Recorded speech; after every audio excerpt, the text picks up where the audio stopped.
Hey everybody, welcome to Dialog Choices podcast. We missed a week because of stuff, and nothing happened in that time. Nothing at all. Nothing happened. That's not true. We got Definitely not an attempted coup. Well, no, that didn't happen. But we did have some like game release stuff. Like Resident Evil had the showcase, and Oh yeah, that's the two things that happened. A coup almost happened, and also everyone's thirsty for a giantess. is anybody That was people are Resident actually Evil? thirsty for that? Yes. I'm I didn't confused. even She's not see very- it. I didn't even see the video. All I see is thirst posting. I didn't even know it was Resident Evil, and I was thirsty. Yeah, I've seen people drawing her. I've seen like various like riffs of memes used with her. Like I saw one that was like this isn't how you talk to short people. This is how you talk to short people, where you like condescendingly like bend over to talk to them, and it's the giantess talking to somebody. It's like there's just so many versions. Like that was what was it? That thing was liked by Dylan Rogers, the creator of that like Gloom punk shit Gloomwood game that I played a little while ago as Let's Try. Soft and Hollow that does the horror game recommendations. She's like, oh god, I'm a lesbian or something. Was like a post she said of like the kill animation where this like 9-foot tall woman picks you up by like the neck or has stabbed you through the gut or whatever the fuck happens, and you're just like boob level the entire time with your face. It's a lot. So she's like Mr. X, except she's Mrs. Y or something. No, wait, would that be? Anyway, is she an enemy, or is she? I thought she was the protagonist or something. No, she's probably the villain. Like you're probably gonna shoot her a bunch, and then she's gonna turn into like a goopy pile of black mush and tentacles, and then turn into like a house-sized monster that tries to eat you. Resident Evil style, yeah. Generally speaking, lately, you fight the same creature, you fight the same enemy over and over again. They're vaguely humanoid, or at first they're just a person, but then it's like genuinely unreasonable amounts of body mass start growing out of them explosively, and they have to fight the weird monster that grew out of them, and so on. I think it's probably been going on since at least maybe 4 or something. I don't know. Actually, things spawn out of them. I mean, I guess William Birkin was already like that, and that was like 2, huh? So it's pretty early. I don't remember that. I think it's kind of just always been a thing. It's just that in the older games, they probably didn't quite have the graphics to like deal with it on the fly. So it was more that like certain enemies, like Sherry Birkin's dad, would just like show up over and over again as an increasingly mutated and bulky nightmare. But whereas like I haven't played 4 yet or Code Veronica, but like in 5, I remember like you fight that nerdy guy on like you fight that one guy like on a boat, and then he like explodes into a fucking kraken basically, and you have to fight a kraken now that is made of that guy, and it's like very well designed, balanced fight for sure. Yeah, like there's always that thing where like a werewolf transforms and you're like, how do you get bigger? But like you fucking Resident Evil transformations blow right past that entire question, because it's so completely beyond reason that they literally like expand into be like, I'm now fighting a building made of flesh. Like that's how big they got, and they were just a person a second ago. I don't know how the fuck the virus just sort of like grew him without like intaking anything. Like he's not like consuming mass from something. But no, that'll probably happen with her. She's a big chunk lady, and then she's gonna be a horrible abomination at some point, probably. Because 7, you fought like a family of people, and each of them transformed one by one in different ways. Getting worse and worse. So this is called Village, Resident Evil Village. Yeah, they're sort of hiding the number. It's Resident Evil 8. But yeah, because you can hide the Roman numerals for 8 in ill. Yeah, creatively ish. I'm not really a fan of this. No. Or the numbers. I think I think it's really dumb to just kind of like not just give in to the like just admit you're making the 8th game. Like, stop. Like, I get that it's numbers there. don't look good It's not a because secret. But it's not it's not official, that it's though. but it's not like it's not called Resident Evil 8. Yeah. If they were hiding it, then it just wouldn't be there at all. They would just call it Resident Evil Village. I get it. I'm just saying, like, put the number in your stupid name. Like, you're Resident Evil 8. Don't. Stop trying to like Resident Evil Village wiki. I like that that it's hidden because obviously it isn't 8. Like, it's unofficially 8, but yeah, whatever the fuck. That's what they did for 7 too. I was gonna say 7 whatever, was the same whatever 8 way. means. I thought 7 was actually called 7 Biohazard, which is weird. I think it was called Resident Evil 7. Wasn't it Biohazard, like a subtitle as a nod to the original? It was Resident Evil's. Yeah, it was. Yeah, if you look at the listings for it, like anywhere, it's called Resident Evil 7 Biohazard. The logo also had the 7 in its name. The logo was like Resident Evil, and I was like, motherfuckers, they like, put just the put 7 the 7 there. Don't do that. They put the 7 in the VIL, but if you look at the listing for it anywhere, it's spelled out as Resident Evil 7 Biohazard. You have to, so I think, because if you call it Resident Evil Biohazard, that's already a game. That's my point. Is that your argument doesn't make any sense because they do call it that. They just got cute with the formatting of the title. It's not like they're pretending it's not 7 and 8. Though. They call them 7 and 8. No, they don't. The 8 is called Resident Evil Village. That's all one. Does it have a Steam page yet? No. Well, it has a Wikipedia page. Wikipedia doesn't matter though. Oh, okay. They have this. that's fair enough. Okay. Like not in that way. Like not for super minute. Not like for like finding sources on articles and whatnot. It's one thing, but like here. Okay, so yeah, I found the Steam page. It is called Resident Evil Village. That's a better source. Without a semicolon or colon. No, yeah, it's just called Resident Evil Village. There we go. If I go to GameStop. So Andrew's correct that it's called that on the store listing. I don't know. I like the fact that it has that thing hidden in there. It is weird that they did it for 7 but not for 8. I bet, again, because they had to do it because Resident Evil Biohazard's already a game that exists. You can't just call it Resident Evil Biohazard. But in case that would confuse people. Like, but in case of the Resident Evil 7, I think it's such a departure from the franchise that if you don't name it a number, it also has the feeling of, it's just a spin-off, you know? There is a really neat, weird trivia thing going on here with the Resident. I mean, when I put up videos of that game, I'm just going to call it Resident Evil 8 Village because the 8 is in the title. Because search engine optimization, that too, yeah. That also, but there is a funny piece of trivia here because that's in only a few years we had 2 cases where a franchise is called one thing in Japan and one thing in the United States, and then a new reboot-ish sequel happens where the title of the game is the English title colon the Japanese title of the series. What was the other one? So we have Resident Evil Biohazard, obviously, because in Japan the series is called Biohazard, not Resident Evil. And now we have Yakuza Like a Dragon. Because that's the Japanese name of Yakuza. Like Yakuza that's the Japanese name of Yakuza. Because the series is called Ryu ga Gotoku, which means like a dragon. Like and so dragon. The newest Yakuza game is called Yakuza Like a Dragon. And so I'm now wondering, like, did they call it Like a Dragon Yakuza? And it would make sense. I guess I can just check because I'm already on the wiki page. I can scroll down to 7. It seems to be the same title in Ryu Japanese. ga Gotoku 7 Hikari to Yami no Yukoe. That doesn't sound. So Hikari's light, so it's something like to the light. Might be a Dragon Quest reference. Sorry, what was it? It was Hikari. I can just post in chat, I guess. I can't translate it because it's not real text. Yeah, Hikari. Light to darkness. No, I don't know what UK is. But Hikari and Yami are light and dark. Title for. Oh my god! 7 in Japanese, Resident Evil 7 is called Biohazard 7 Resident Evil. Yeah.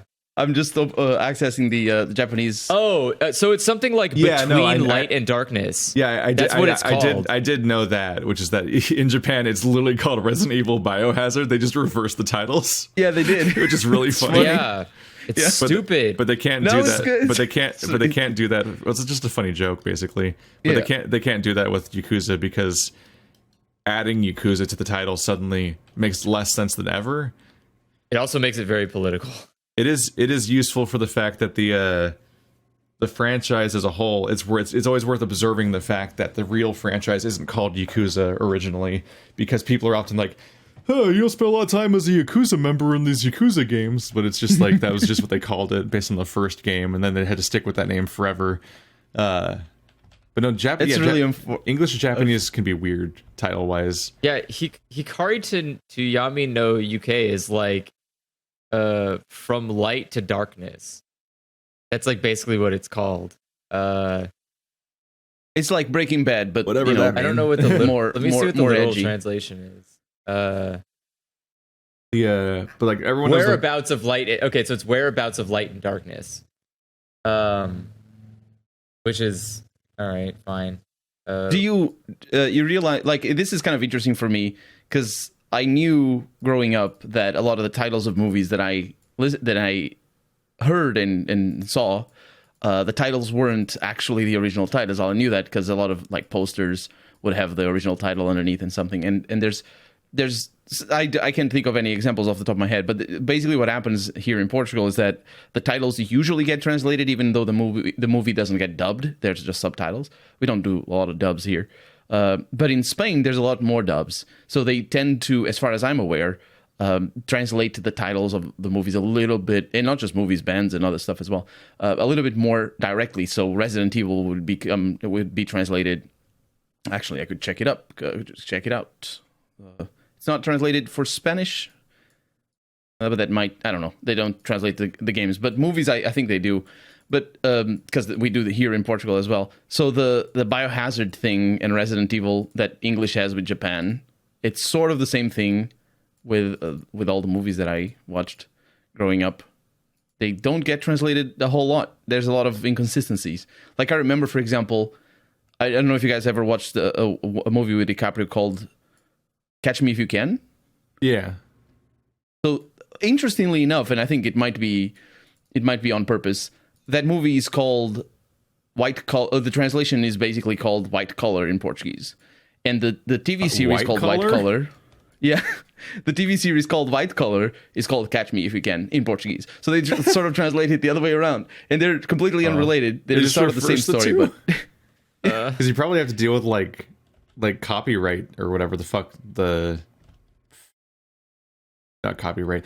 What's trademarking? Like or whatever, like where you have like a reserved name and like you can't have another name as something else that would cause confusion within that market. So sometimes you have like limitations where you can't call it something in a certain country or you'll get sued. Yeah. I mean, and some countries have rules about like what you can call stuff. Like some words are just not as friendly. Or you might change the title to try to market it. It's like a Dragon. It might be just a fucking confusing, useless thing to call your game in the United States. So I think it's more the Yakuza games. You know, Yakuza. That's like you guys romanticize these guys, right? You want to play as these guys? Let's go. Yeah. I think you're right. It's like it's more of a marketing. You get to play as the Yakuza, and we got Mark Hamill in this game. Because there's a lot of even a lot of movies that are titled after puns or even concepts that are not. Oh yeah, stuff that you can't translate at all. Yeah, like Message in a Bottle, for example, in Portuguese, it's something akin to The Words I'll Never Tell You. And in Brazilian Portuguese, it's just a love letter, just called love letter. It might be a cultural reference that doesn't exist in that country. Mm-hmm. Like you're referring. Even though the movie might be about things that are completely foreign, but it doesn't matter. The title is still a very important marketing aspect. Yeah, it's like there with like when Gangnam Style came out, people had to explain what that was even referring to, because what the fuck. Like if you're not in Korea, you're like, I don't even know what this is. Such even when you translate the reference to the thing.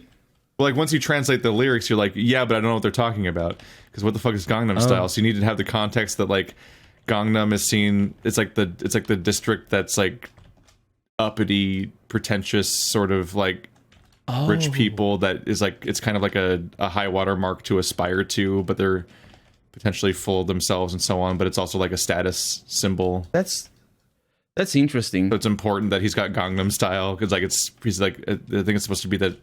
I don't remember. It's been like 8 years, but it's like either Yes. either he has achieved Gangnam Style or he's reached the point where he can or he's like impersonating Gangnam Style. I think it was supposed to be a parody or a satire or whatever the fuck, but that was 2020. That was 2012. It's been so long. It's kind of funny. It's kind of funny that like my whole engagement with that song is completely detached from the meaning. It's just like I would guess a large part of the population that doesn't speak English engages with English spoken or English sung words.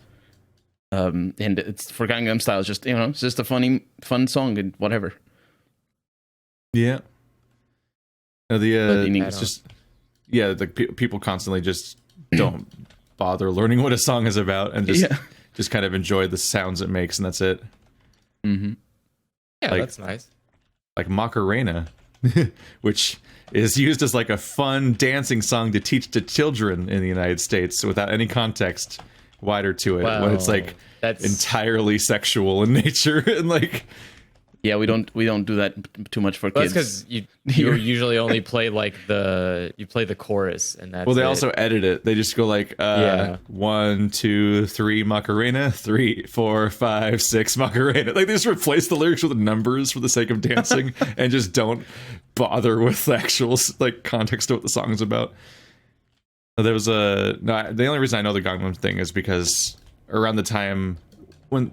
It probably wasn't even related then, actually, but at some point, Hank Green made a video that was just him translating a bunch of popular songs, like popular dance songs from other countries that have reached the United States and got popular here. And so he reached out on Twitter and got in contact with a bunch of different people to translate them. And then he tried to rewrite those translations so they would still work with the like syllable count and everything, so he could sing them as the original song but translated. Oh, that's cool. And so that's my point of reference for that, basically. So like he did that one. He did the Numa Numa. Oh God! That old one. That's even. Oh my God! That one really fast Japanese song. That's like dun dun dun dun dun dun dun dun dun dun dun. That one. Oh yeah. He just covered a bunch of those songs. And it's just a really entertaining video that I end up rewatching like once a year, just because I'm like, oh, that song. I just want to watch that for 4 minutes again. That video that's like. An amalgamation of translated songs. I think Macarena is like a song about I think it's a girlfriend that sleeps with her boyfriend's friends while he's away at the military or something. Like it's like, oh yeah, okay, yeah. It's about like infidelity, stuff like that. It's like listen to your body, listen to it, Macarena is like the lyrics. Hey, Macarena. But no, I think her name is Macarena. Yeah, Her name's Macarena, and she's gonna listen to her body and sleep with whoever she feels like while her husband or boyfriend's away in the military or whatever. I think it's something along those lines. And it's like, oh, they just neuter this and just have us dance to it as like 5-year-olds in like school or whatever when they're trying. Like, I don't know why that became the one to latch onto. That's the American dream, baby. That's kind of funny. I'm looking at the Spanish version here, and the there's a website called macarena.com, and the Spanish version does not. What you're saying, it's not as brutal as, or not brutal, I guess explicit as the English. I think it doesn't translate. It's kind of interesting because it's like, give me your body joy, Macarena. That your body is to give joy and good thing. Give me. Is that how it goes? Body joy. Is that the correct translation? I don't know. I don't speak the language it's from. It's not an English song. Because in English, in Spanish, it's just like it is give me your body, but it's not like, I don't know. It's just I can only speak from my own perspective as a Portuguese person, but it's like that doesn't shock anybody, does it? Now I'm trying to remember now. Like shit.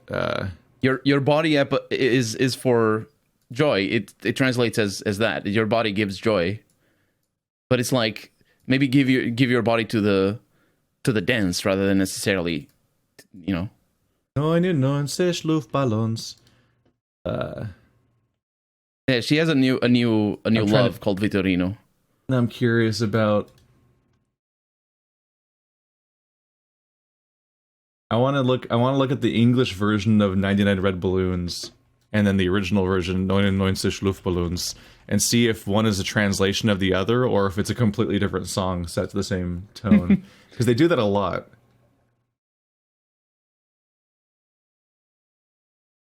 Especially older songs, it's very common to have just sort of cultural osmosis, as it were, in just different versions of the same song, and just be very old in their roots.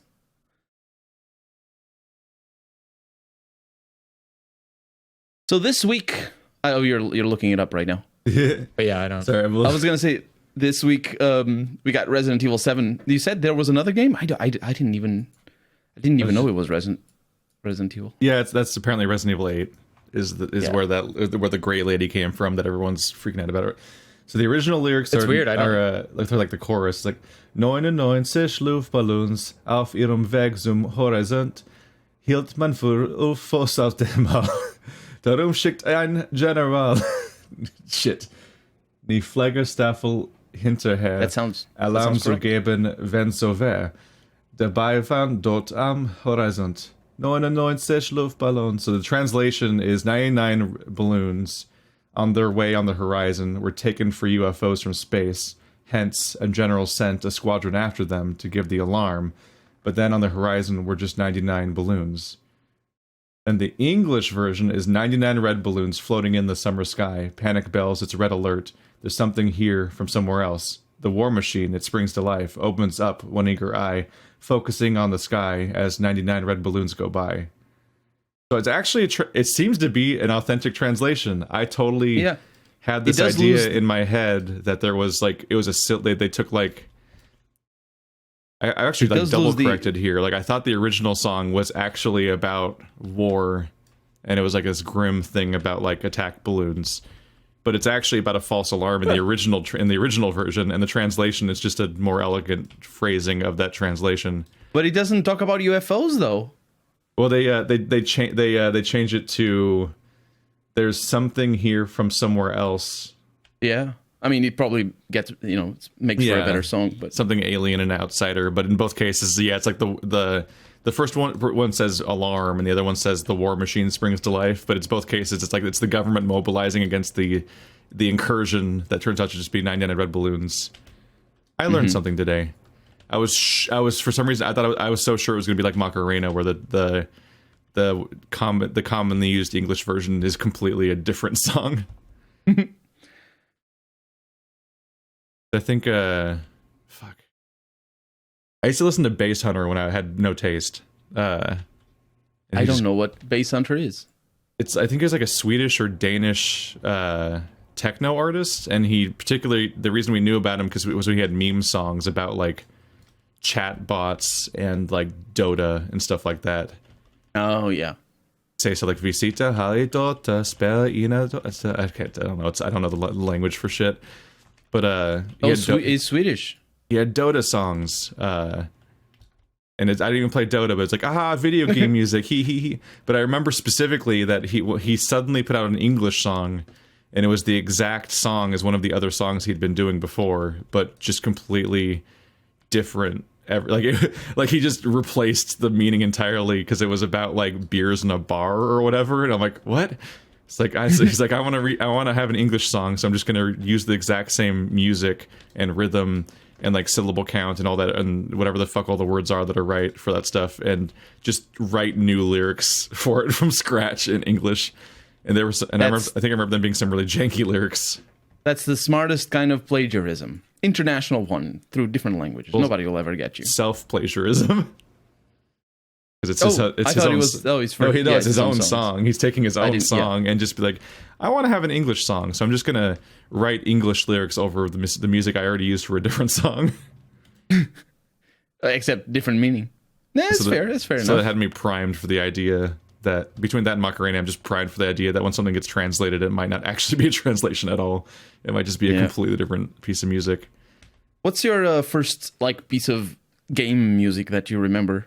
That's something that, you know, like something like that, I suppose, is related to games, or maybe from a game. Pandering to gaming music, basically. Yeah. As opposed to video game soundtracks. No, wait, I was sorry, thinking. I'm confused. Like, what do you? He means what exactly songs you that asking? about gaming or songs about games, as opposed to soundtracks. I was thinking because probably my first song was the first Plant vs Zombies ending, just being like all about because usually you don't get an ending song about the game. It's just like some soundtrack or something.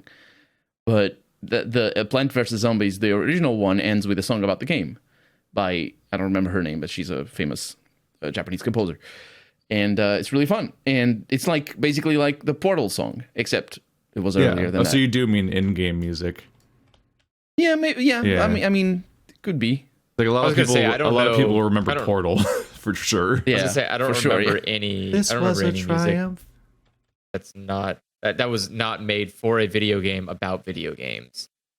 Very unusual to hear music like that. About video games, yeah. I actually wrote a song it's not like most pop songs are like, and I played on my PlayStation. Like, no. I wrote a song about Neo I was gonna say, Scavenger. it depends on how you categorize it, I guess, because there's the fucking Bloodhound Gang song about where Pac-Man's high on crack.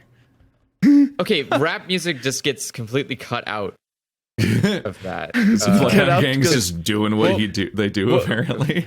Rap music just is a mess of words most of the time. It's just people throwing vomit of words at a screen and like hoping it works. Wow, just coming out swinging It's today. I do not like rap music and country music are just not genres of music. That's like the Those most are two common very opinion, different genres, though. especially for a white person to have. I no, like jazz. don't admit I think to it's it. I think it's a great genre and it's beautiful and it has a lot of good history, but like not the one where you put dumb beats over poetry. That one doesn't work for me. Spoken that word one can jazz go away. and all that Spoken jazz. word jazz is also okay, but I just don't like rap music. There is probably like really old rap music that I would like a lot more, but I've never heard modern day rap music where I'm like, good God, could I just die instead, please? I mean, I don't expose to it in the first place, really, so I don't really have an opinion. I think Stephanie listens to a lot of rap. I grew up around it, and so it was just like I don't want to be. You also country. don't like most things that have lyrics, if I remember correctly. Well, yeah, I also usually don't like lyrics. usually just want 'cause they get instrumental in the way. music.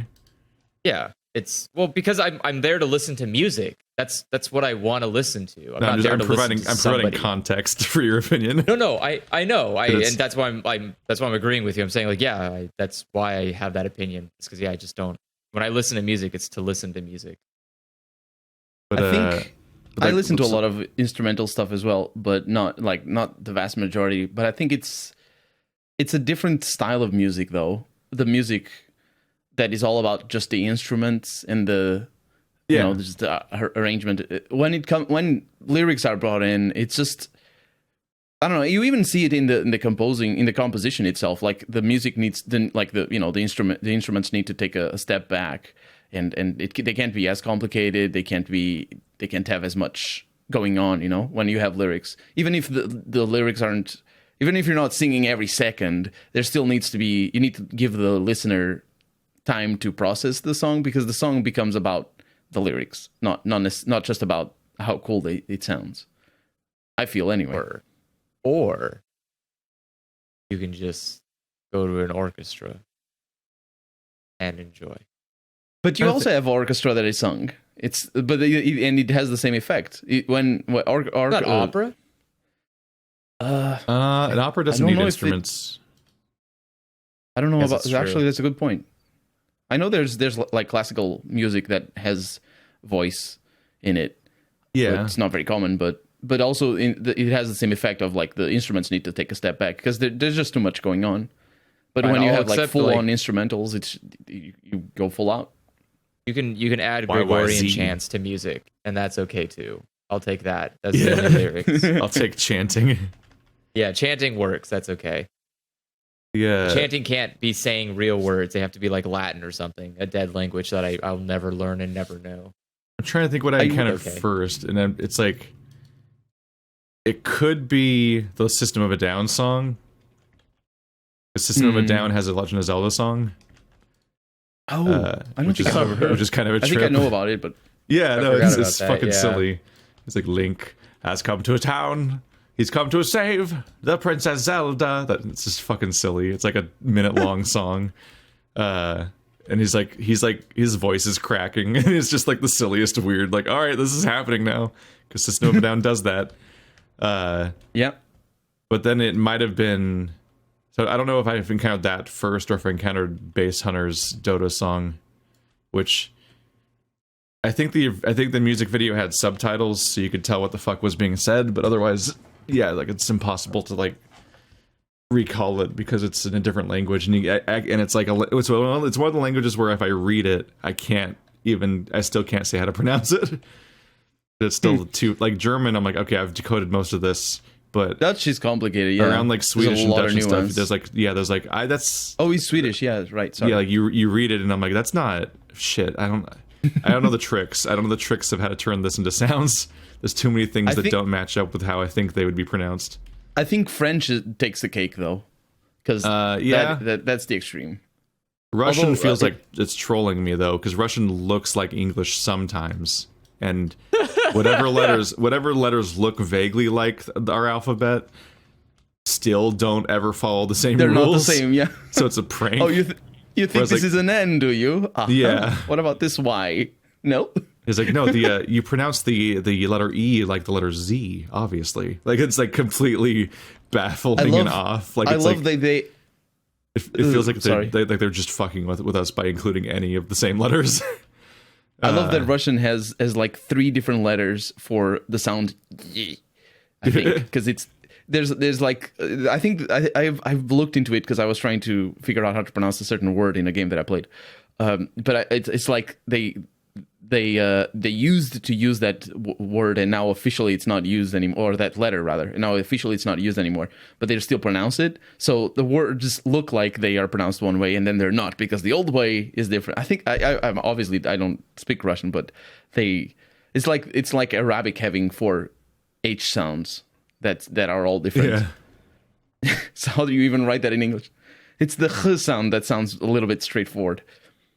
Yeah, I'm not very good at the throaty languages, the ones that require you to actually make weird sounds, pronounce letters. Those ones are tough for me. I can't do them.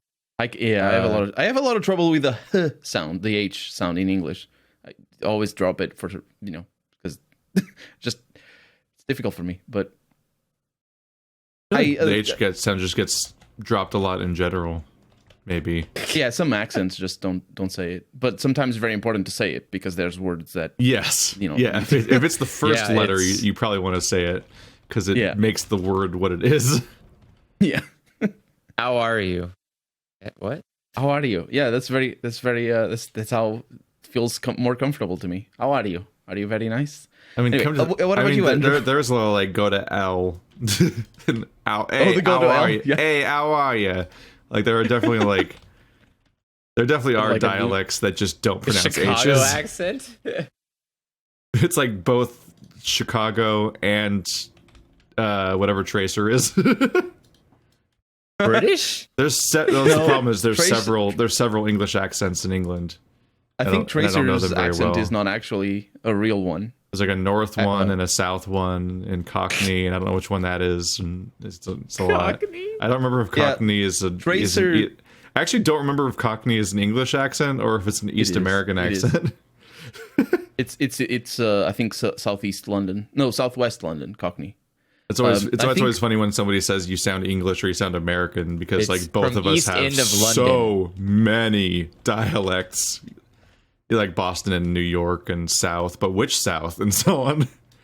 I mean, the mumbly ass, like fast talking one, or are you the drawl South? Or Cockney English. There's so much is fake English. The molasses sound with a little bit of pretend. You say like the wrong words and expect people to understand you. I don't like that. I think that's why I've seen it like early in the life of Overwatch. No, it's like Okay, so I'm looking up a thing of like how to say some words in a Cockney accent. And like how to say wife is trouble and strife. It's like that. No, you didn't fucking say the word. No, you made up a whole other sentence. They're trolling you. They're trolling you when they say that. Okay, here, I'll listen to the video of the guy doing it because I'm. I'll listen to the video. If it's a video, that's got to be a joke, right? I don't know. This guy doesn't sound like he's joking. He's got a very professional video. You can't trust these people. You turn your back on them and they'll just make up new words. I remember early in the life of Overwatch, I saw somebody a video complaining. This isn't real. No, this isn't a real. This is not a real accent. Are you not just talking about the H-Bomber guy video? People don't speak this. No, it's a real, like, this is a guy. I mean Colonel. I don't remember. It was somebody. It was just like a small channel. There's the Doomfist review where he just keeps going after Tracer as a running joke throughout the whole thing. The most racist caricature of the entire game. Oh yeah, I remember that joke. Yeah. Does he do that over and over again? I don't remember. You can't say love. Only we can say love. Yeah, I thought the YouTube videos are fun sometimes. Yeah. I saw a video of somebody complaining about Tracer, specifically the way she intonates the sentences. Like she has the right accent, but like she intonates differently. And it's like very obvious somebody faking the accent. Oh but no, maybe they couldn't just get somebody with the accent to do it. I have no idea who her voice actress is. You think that there would just be someone available? I guess they do just use the same 4 voice actors for every video game, though. Kara Theobald. The United States is a bad habit of like not getting good talent. Well, I just think about like how English. I think Laura Bailey plays Jaina Proudmoore in World of Warcraft, but she also played Abby in Last of Us 2, and she also played what's her name? Kine. She plays so much stuff. Nier. He also played that like and Vice, you dumbass, like screaming monologue that happens at the beginning of Nier is the same voice actress that played Abby in The Last of Us. Like it's just they're just fucking everywhere. Like they just work every day. They're very prolific. Yeah. It's like holy shit. Laura Bailey records records a lot of video games and then records a lot of anime as well. Yeah, and I didn't just cartoons, anime. I didn't know how prolific she was because it wasn't like a meme yet. How often she's in stuff? Because the go-to one people think of is Jennifer Hale for like female video game voice actors, and then like for video game cartoon voice actors, it's somebody that was an MLP. I don't remember who Jennifer Hale is. Is she Jennifer Hale played Female Shepherd and a lot of other characters. Yeah. A lot, yeah. I think Nolan North and Jennifer Hale played the twins in BioShock Infinite. She also played Ariel in The Little Mermaid. You know, she's busy. Probably not a movie you've ever heard of or watched, but yeah. Jennifer Hale played The Little Mermaid? Yeah. She also is Cinderella, and apparently The Last Airbender, she plays some character there. Yeah. For sure. Oh yeah, I only knew her from more recent video games, but yeah. That's where I know her from. She's from Baldur's Gate as well. She plays Imoen. She also plays Ashe in Overwatch. Is she really? Yeah, Jennifer Hale is Ashe in Overwatch. I didn't know that. Yeah. Of course. America doesn't have a lot of options for voice actors. If you make a big enough game, the same voice actors will just show up again. Yeah. Like, all right, where's the Troy Baker character? Who does Troy Baker play in Overwatch? Let's just assume he does. Nolan North and Troy Baker, where are they in Overwatch? Actually, I don't know if they do. She's Dinair in actually, Baldur's Troy Gate. Baker does not play in Overwatch. When I hear a certain type of tone of like deep voice in any Blizzard game now, I'm always like, is it the voice actor of Winston though? Maybe it's Winston. Isn't he like? Isn't he like a young guy? Who it was? I think I've seen his face and it does not look like anything. No, it can be a surprise. Now, I do have to say, Overwatch 2 is going to come out eventually, and there'll be new characters. Yeah. And maybe Troy Baker will be there finally. Will there be new characters? Oh yeah, absolutely. Surprise! Overwatch 2 is Troy just- Baker was the announcer the whole time. Oh my That's god, right. that'd be Crispin amazing. Freeman is Winston. Traveling to Numbandi. That's Troy Baker. just, like, He's they so altered his talented. voice. No, he just does that raw. Oh my god. Impressive. Yeah, there's some voice actors that are absolutely, they have a range and a half. It's incredible. Yeah. I remember, I think he stopped making voice lines, but do you remember Mercurio from Vampire Bloodlines? The guy that Mercurio. The guy that's all shivved up right at the beginning of the game. He's like a ghoul. Not very well.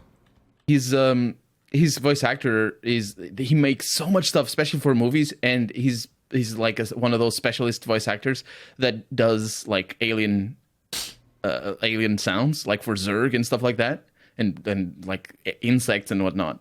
So if you have insects in your movie, then you call him up and, hey, I need some bugs that are gross, and he's like, I did like another wave of attempted appeals to get my series back, and I think they just ignored them this time. I feel like I think I sent in appeals and I just never heard back about them. I think it's been more than a month, and I think it's supposed to come back in a month. So I don't, the fuck.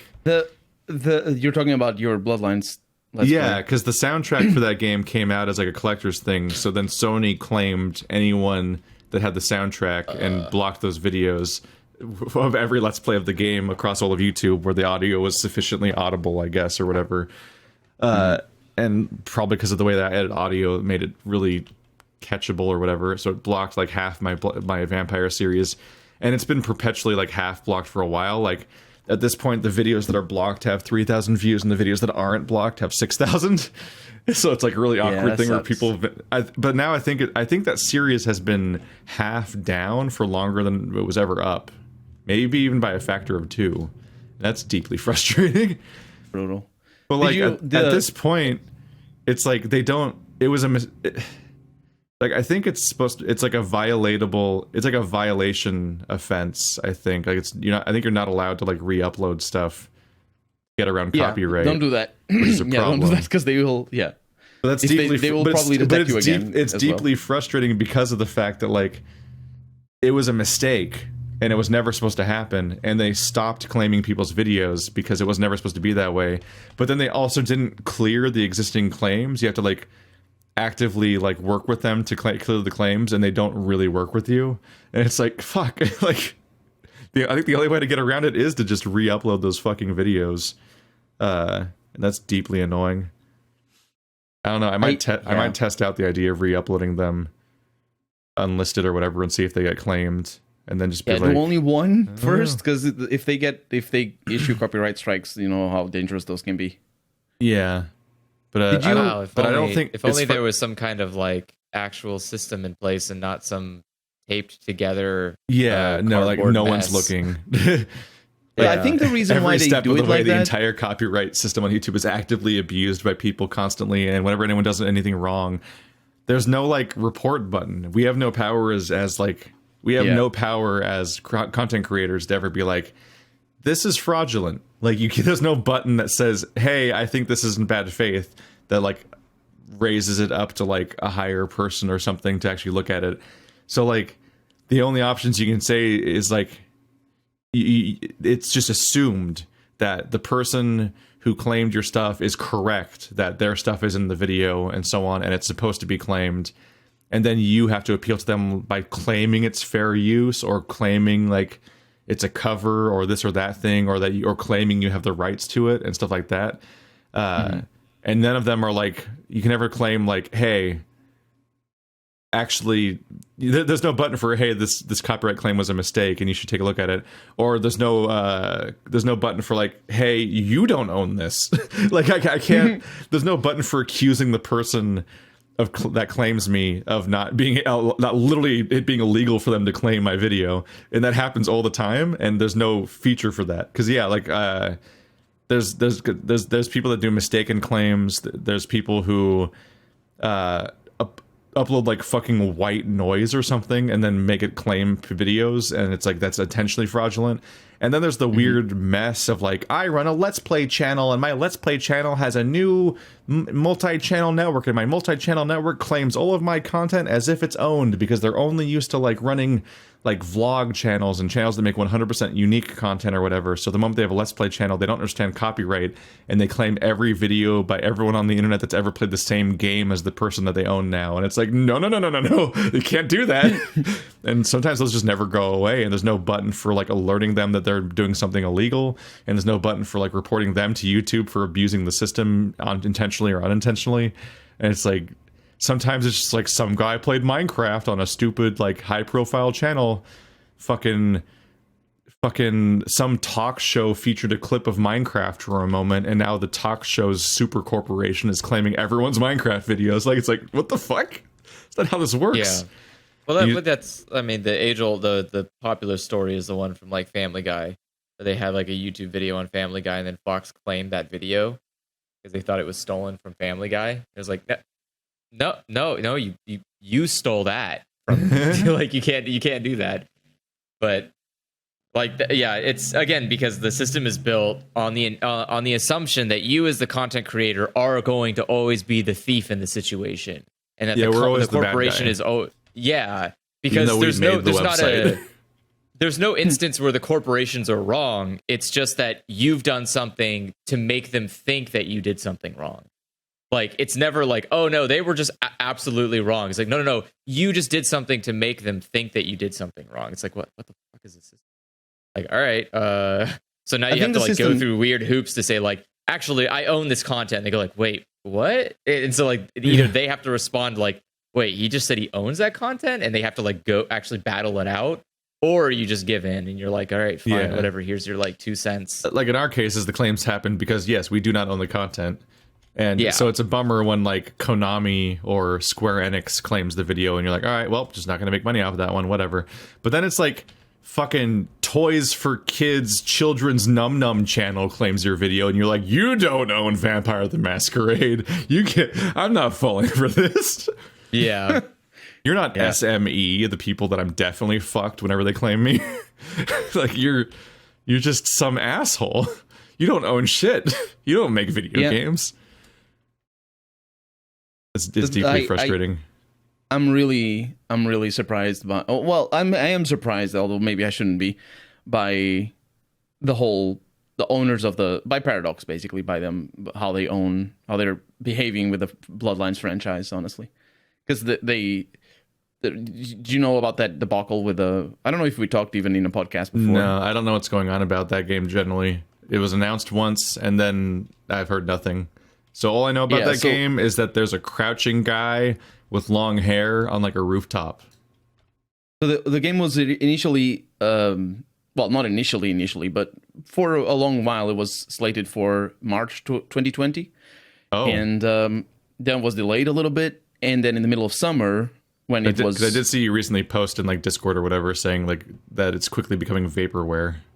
I'm pretty, at this point, I think they're ditching it or something, or just making a new game and calling it something else. Because what happened in September, I think it was, the game was supposed to be released in November, is they, without explanation, they fired the lead writer and the lead that's a good sign for an RPG. Yeah, they just fired them without any explanation. And people within the team were like, why did they do it? Nobody ever said anything. And then hired. Was it that guy that might have done stuff? Chris Avalon? Yeah. Was it okay. Yeah, it wasn't him. I was going to say that might be a reason. If it was Chris Avalon. No, it was. It's Brian Mitsoda. So many games used his name as like a selling point. It's like, oh my god, we have Chris Avalon in our game. I've played so many of his games, and now it's like, oh. Maybe not good news. That's not. Yeah, I don't think he worked on the game. I'm pretty sure he didn't. Because he was at the time for what game last year. Chris for Vampire Bloodlines 2. Chris Avalon is a writer for hire, so he basically had his fingers in a lot of games. But I don't think he worked for Bloodlines. I think it's completely unrelated. So I don't know the lead world builder or world creator or concept creator. I don't know their name. I do know Brian Mitsoda. Brian Mitsoda was the lead writer for the original game and was also the lead writer for this game. And he said, so they fired the guy that made the original game, wrote the original game, and the current game as well. So yeah. he said later, I think, I don't know if he was BioWare on is once Twitter. again parting ways with Casey Hudson. It's sort of that situation. He said he didn't Don't understand worry, why the he game was will fired. be great. And he said his work was done. Like he did all the timelines, or what are they called when you have a due date, whatever, Deadlines. Deadlines. Set his deadlines. He matched his, and the team was like, everything is fine. But I think the problem was that they, like the internal, like people kept saying or kept hearing rumors that the internal feedback was that the gameplay itself wasn't polished enough. But Which he they doesn't hired. make.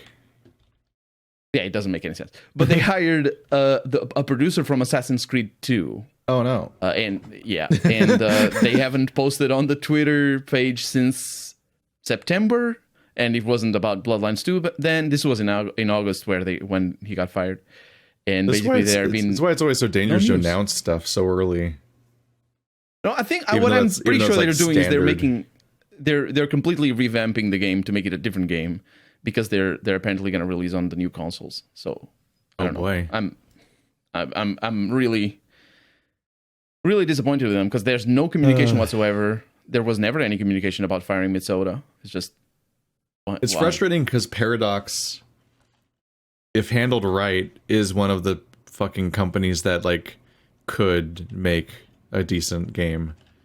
'Cause Yeah, our- they do make they've made some good Yeah, stuff. they Yes, make good- I mean they make good specifically stuff, like yeah. RPGs. Like RPGs, Oh. AAA RPGs are just dead. Like no Yeah. AAA company will actually make a proper RPG basically ever again. Even though they love to fetishize RPG mechanics as a selling point for every other genre, they just won't make real RPGs anymore. At best, they'll make looter shooters, in which they pretend are RPGs, even though they're just they're just Diablo, but you shoot in first person. When Diablo was never an RPG either, so it's just deeply frustrating.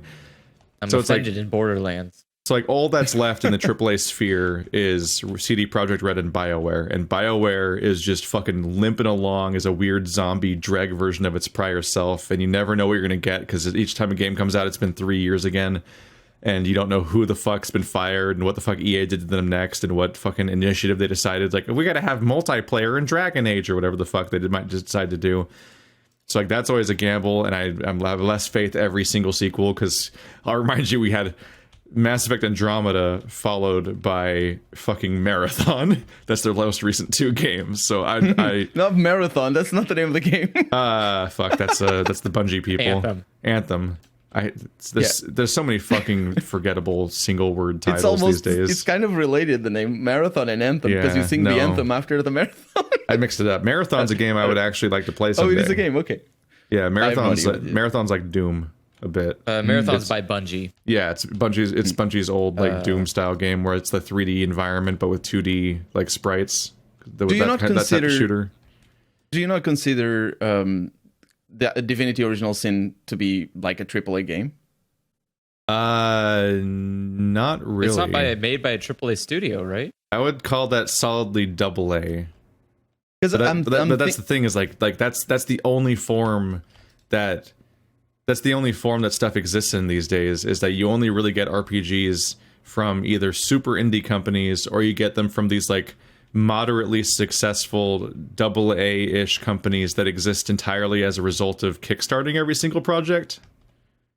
Yeah. It's like that's Larian Studios. That's Larian Studios and the Shadowrun people. In Exile and In Exile Obsidian. and Hairbrained. Hairbrained Studios, yeah. Hairbrained, Obsidian, In Exile, and Larian. They all of them kickstart every single project, and that's the only reason we get RPGs anymore. It's horrifying. Yeah. Oh, reason right. why I say Obsidian got Larian- bought by Microsoft, so Yeah. now they're Yep. technically a In Exile first-party as well. developer. and Wasteland 3 came out great. I don't. I mean, Fucking yeah, kill me. that's the thing though, is like there's a really bad misunderstanding that I think a lot of consumers have about video games development, and that it's flashier doesn't always sell, or doesn't equate, like flashier doesn't always result in a better game. Like a game that looks stunningly visually isn't necessarily going to mean it's going to be great. What was a little mechanically. astonishing about Wasteland 3 is that you could clearly tell they were trying to be flashy, but they never really succeeded. No, they didn't. It was never a particularly visually impressive or even pretty game.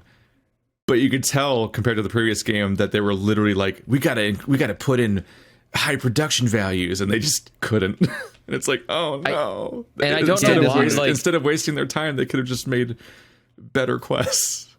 And I would love to know, like, you know, it's always, again, I wish there was like a documentary or a fly in the wall type situation where I could see, all right, what the hell's going on here? Is it like, is some kind of guy in a suit showing up from Microsoft and being like, look, this game's great and all, but it doesn't got that pizzazz. And like, they just throw all this shit at the wall to see what Microsoft goes like, yeah, that's the pizzazz. Like, what's happening? Why would you make this? Like, Wasteland 3 is a good example. Like, why did you make this? What the hell is this game for? Because the story is absolute shit. The visuals are like not even memorable, and the gameplay is the worst part of it all. Even like, when it wasn't glitching, it just didn't work. Yeah, and like what was the point of this game besides just to be nominated as RPG of the Year versus 4 games that weren't RPGs? That's the status of the genre. That's the state of the fucking genre. It's 4 competitors just weren't RPGs, and it was a bad RPG, and that was the genre that year according to the TGAs, which admittedly just don't pay attention to half the good games that come out.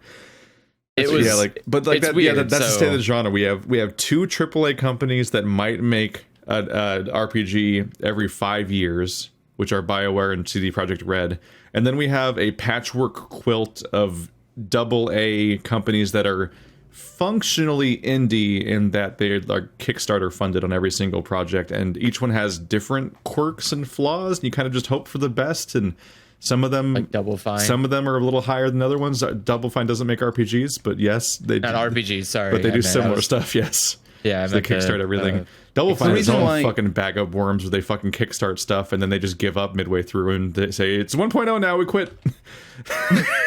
Space D of 9. They just didn't finish it. They're just like 1.0. I think that might be the reason why some games just get released like they do. There's a lot of iteration that goes into designing RPGs. Like, I think Wasteland needs another iteration process on top. Not necessarily, I mean, for sure in terms of the bugs, but like to tie up the whole concept, to make it, make sense. They establish a premise. And like that's the whole thing is like every RPG establishes like a premise of like here's the special state of this world, here's the core conceit, here's the core conflict that we're going to explore all game. And then in many cases after introducing that idea they just don't explore that at all. It might be like Original Sin 2 is like you're 4 people and you're all the protagonist and they fucking committed to it. And that was great. And a lot of other things like Wasteland 3 is like we'll introduce this core thing, but also like whatever, man, it's just Wasteland 2. But also Originals, the way Larian works is precisely like that. They iterate on the design. So while a lot of quests are isolated and just here quest here and there, like the base gameplay loop keeps evolving as the game gets developed, and so and of course they know their engine very very well. This was I think the first time they were using the. This is the first game with the engine that Wasteland 3 has, so all the bugs and all that adds to the problems. I'm saying just to go back to Larian and them being AAA. I think I consider themselves AAA mostly because, or specifically Divinity Original Sin 2, like it's fully voice acted. The graphics look amazing. It's got like a level of polish. They pulled off like impressive stuff that feels impossible. I just don't think that their actual budget or staff count equate to what AAA means. Yeah, like AAA is like how Resident Evil 6 had 600 employees working on it. That's just too bloated. I don't think any RPG will ever be able to. That's just modern gaming. RPGs would benefit from that many staff members more than any other genre, but they don't get them. But I think they don't get them because the return on investment is not there. It's too risky. Exactly. But they would benefit for sure, but like. But that's the thing is like you're not. I don't know. There's that level of like, well, how come these small games are so beloved and well received, Like, but they're beloved and well received by a small community. Like, yeah. but Until like they're not, like Undertale. Until there's even a very Fallout. large community. Undertale's a weird example though. Like Undertale is, hey, what if like one guy went in and made a video game? You're like, well, that's not going to be. Well, a it's just good that idea. every year, every year there's 2 or 3 indie games that embarrass the AAA industry a bit. Yeah, You get your Undertale and your Stardew Valleys and your Among Us's and stuff, and it's like, oh, fuck. Yeah, like Stardew Valley is another one. Game. Yeah, Stardew Valley is another good example of like, okay, but if one guy could do this, what the hell is your excuse? Like, what, it is really like, what's amusing going that on here? Stardew Valley came out, and as far as I can tell, Nintendo never responded to that success by making another Harvest Moon. Like they just didn't. Yeah, like what the hell? They just didn't, right? Like I don't keep paying close attention because I don't care about their Nintendo games, doesn't respond to pressure from other companies or anything. I guess it's up there with how. I guess it's up there with how they didn't respond to the success of Undertale by making another Earthbound. Yeah. Well, and Nintendo has a really 3. Nintendo has a bad habit of 2 bad habits. One is this weird sense of pride where if they've made a decision, they've made a decision. And it's like, you can be wrong, Nintendo. You constantly are. You have a whole body bag, like a whole closet full of wrong decisions you've made, guys. And 2, they like only do stuff if there's some reason to do it. So like, oh, we're going to make a Harvest Moon when we think there's a reason to make Harvest Moon. It's like, what does that mean, Nintendo? Like someone's got to come like shake Miyamoto and be like, look, I invented particle physics in Harvest Moon. Now we can make cows explode into a million pieces. Like, all right, the cows are made of yarn now.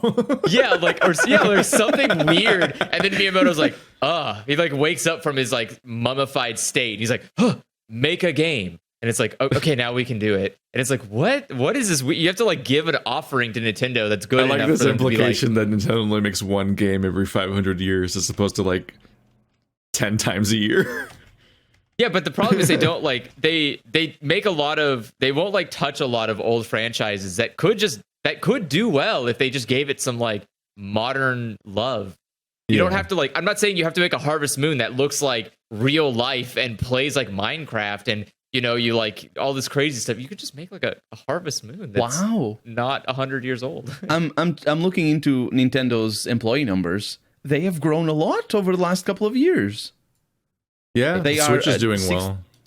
Yeah, they're at 6,200 employees. Oh. I mean, but you have to think that like you divide that a bunch. We're at 5,000. No, I'm saying this because obviously there's a very small number, but and they're a very small company, all things considered. But they were at 5,000 2 years ago. The Switch must be, they're really expanding. That must be some inflated numbers. I mean, Wait a second, compared to the Wii U, that can't be. That's fair. The thing with Nintendo, as far as I understand it, is that they are really conservative in the how they take their risks.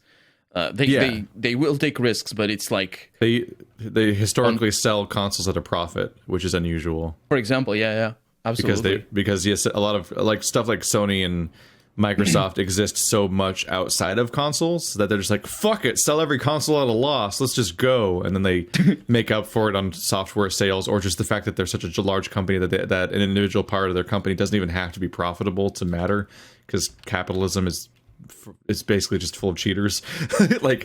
That's straight up like how Amazon came to be, is by just like cheating at the rules and being like, wait, you don't have to just be you don't have to be profitable. How do I compete with someone that doesn't have to be profitable? Speaking of cheaters, Electronic Arts has 9,300, so they're a Nintendo and a half in terms of size. That's distressing because they don't have anything to show for it. They are the worst thing. But their revenue is nowhere near Nintendo. That's really embarrassing. Oh, wait a minute. Nowhere near Nintendo. Wait. Let me convert this from yen. Yeah, Nintendo's just a video game company by and large, I think. I don't know if they have pachinko or not. Like Konami. I know they used to make Hanafuda cards. Like they used to be not gaming. They're older than video games by a huge margin. But I think these days they're a video game company. Well, look how stupid we are. There is a new Harvest Moon coming out. Is there? Yep. Harvest Moon One World. Not on. It just takes a little while. It's being developed by Natsume. Natsume? And Natsume Games, and published by Rising Star. Who is that? Natsume is the ones responsible for Real Fishing. Oh, my favorite game. They've made a lot of games. Sorry. It's kind of interesting. Let me look at other games they made. I'm converting the profits or revenue rather of the companies. I mean, they've made the classic Bust a Move 4. Harvest Moon Bust a 2. Move for what? PlayStation. No, I mean like that didn't work. Oh, turn down for what? They made 4 Real Fishing games. Jesus Christ, really? They made my God, this company doesn't make anything but Harvest Moon and Real Fishing. Jesus. All right. And Hamtaro Little Hamster's Big Adventure. So there you guys go. Yeah, so they are making a new Harvest Moon. It looks like I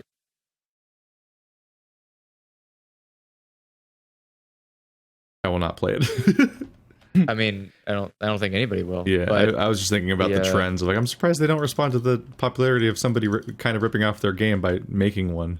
It turns out they just take a little while to respond. Yeah.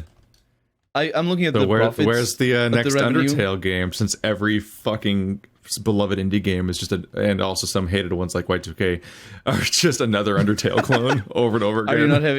Are you not having a good time? I mean, not Y2K? Undertale shit. Mother? Earthbound. Yeah, Mother. That's what I meant to say. Not Undertale. I mean, Mother 3? Is that what you're asking about? Well, they could localize Mother 3, or they could just make a Mother 4. I'm just surprised there's no more Mothers made when they. Well, I think the guy who made Mother is like. He's just not out. Interested. Yeah, I mean, it's been so long. What are you gonna do now? Like, Yeah, that's fair. Also, do you think Mother? I've never played it, but I know more or less how the game is and how it influences other games. Do you think it's more suited for the modern day Sony than it is for the modern day Nintendo?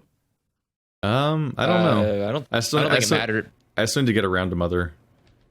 I'm at the point now where I don't think consoles matter. Oh no, I'm not talking about the consoles themselves. I'm talking about just sort of like the development ethos of each company. Because on the one hand, you have the Sony that does The Last of Us and or it doesn't. They don't do it, but they Sony companies make cinematic experiences. Yeah, is usually what Sony games are, or first published Sony games are, or first party. Sorry, but yeah. Nintendo's more suited for games that are fun. That's what I'm saying. That's their MO, and so Mother would fall into that category. It's just supposed to be fun. It's not a movie. And Xbox is, I don't know. It's like a vegetable in the corner clinging on to life, trying to like make you love it somehow, but you're never going to. And so I don't know what games are made for it, but Xbox really astonishingly lacks any kind of identity. Keith, it has fucking Halo. What more do you want? You want personality? You get Master Chief. You want there's no coherent idea of what, like, there's sort of like an idea of like what a Nintendo game is and what a Sony game is these days. And Nintendo never really, Xbox never really found an identity. It's Xbox is just whatever you don't feel like you want to put on the games they can get a hold of sometimes. It's like, here's Rareware, and then here's, I don't know. That company, even then, it doesn't feel like it belongs on Microsoft consoles. Like, they make games that don't work well because their target demographic is more on Nintendo. Yeah. So it's like, why did you buy this company, Microsoft? No one wants these games here. Like, I don't know. It's stupid. I keep seeing Rareware games, and it's like, why did you buy this company? Who's this for? This is not helping you, Microsoft. Just let them go. I think the problem with the Xbox is that they bought or they made the console with the intention of buying the rights of other companies, right? Like the all the exclusives that Sony used to have, or maybe Nintendo. They just, let's try to get them on our console as well, and that's not a long term. That might be a good for in the short term, and the Xbox 360 worked very well because of that. But I think in the long term, it's not sustainable because you can't just keep throwing money at developers. You need to build. Well, Microsoft doesn't make good plans when they acquisition things. They do it and then go, wait, why? They they buy things and then poke it with a stick and go, come on, make money. What's wrong with you? What have we done? And then when it doesn't make money, they just like throw it in the dumpster and go like, well, it was worthless. Nobody liked it. And it's like, no, you just didn't do anything with it. AKA Skype, AKA like everything. They don't own Zoom. No, Zune. I mean, Zune. Yeah, the Zune. Yeah. They're like, hey, we made a competitor to Apple. Oh, it's really good. Yeah, but it doesn't make enough money. Throw it in the trash. Well, you could have made something with it. You could have like worked on it. It's like, yeah, but Windows 8. Oh, Windows. Nobody liked Windows 8. that. It's like, well, Windows that's 8 not is our the fault. reason. Like, Windows 8 is the reason Apple went mainstream with their Windows 8 is the reason that like so much of their fucking market share just got thrown in the dumpster. Like, we made mobile phones. No one liked Windows 8. Well, mobile phones are dead now. It's like, what? I had a Windows phone. I liked it. You put Windows 8 on it, you idiot. Maybe if you didn't do that, it would have been better. Like, I mean, to be fair, at the time Windows 8 was on the mobile phones, Android was so crap that it kind of was better, actually. No, I really liked my Windows phone. Yeah. Windows Phone would have been fine, but Windows 8 wasn't successful, so they got rid of it. Yeah, like the main menu was like this infinite scroll of tiles, and you could change how big the tiles were. Yeah, it was a really nice interface, and I've hated every minute of having to have an Apple or Android phone since. And I'm like, you can have these are just launcher worse than the Android. Windows Phone interface. The other one needs to be nice. Yeah, Android will at least let you put the Xbox or the Windows Phone interface on there. Yeah, Apple won't. That's all that we really need as consumers of cell phones. We need a launcher for our phone so that we don't have to deal with Android because it's awful.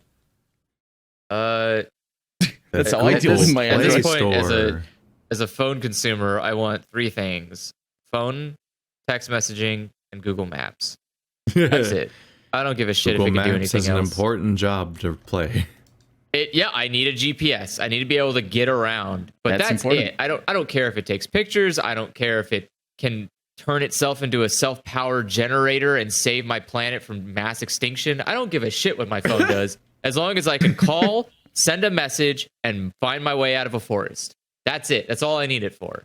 I don't need anything fancy. And then you look, it's like, can I get a phone like that? It's like, no. But you can pay us $1,000 for something more. No, I don't. No. I don't want this. I can just imagine Andrew's phone explaining to like, yes, master, I can save the world with my superconductor's mega powers. And like, cool. Anyway, text CeeLo. It's like, cool. No. Anyways, where's the nearest GameStop? I don't care about saving people. I need to play Fable 3. Like, phones are a very interesting milieu for the time people spend doing things, because so many people just spend all their time on their phone. They consume most of their content on their phone, and when I talk content, I mean like even books and certainly movies and music and some people don't have computers, media. They just have phones. It's viable. Phones are powerful enough, and they can do a lot of stuff, but just everything's harder.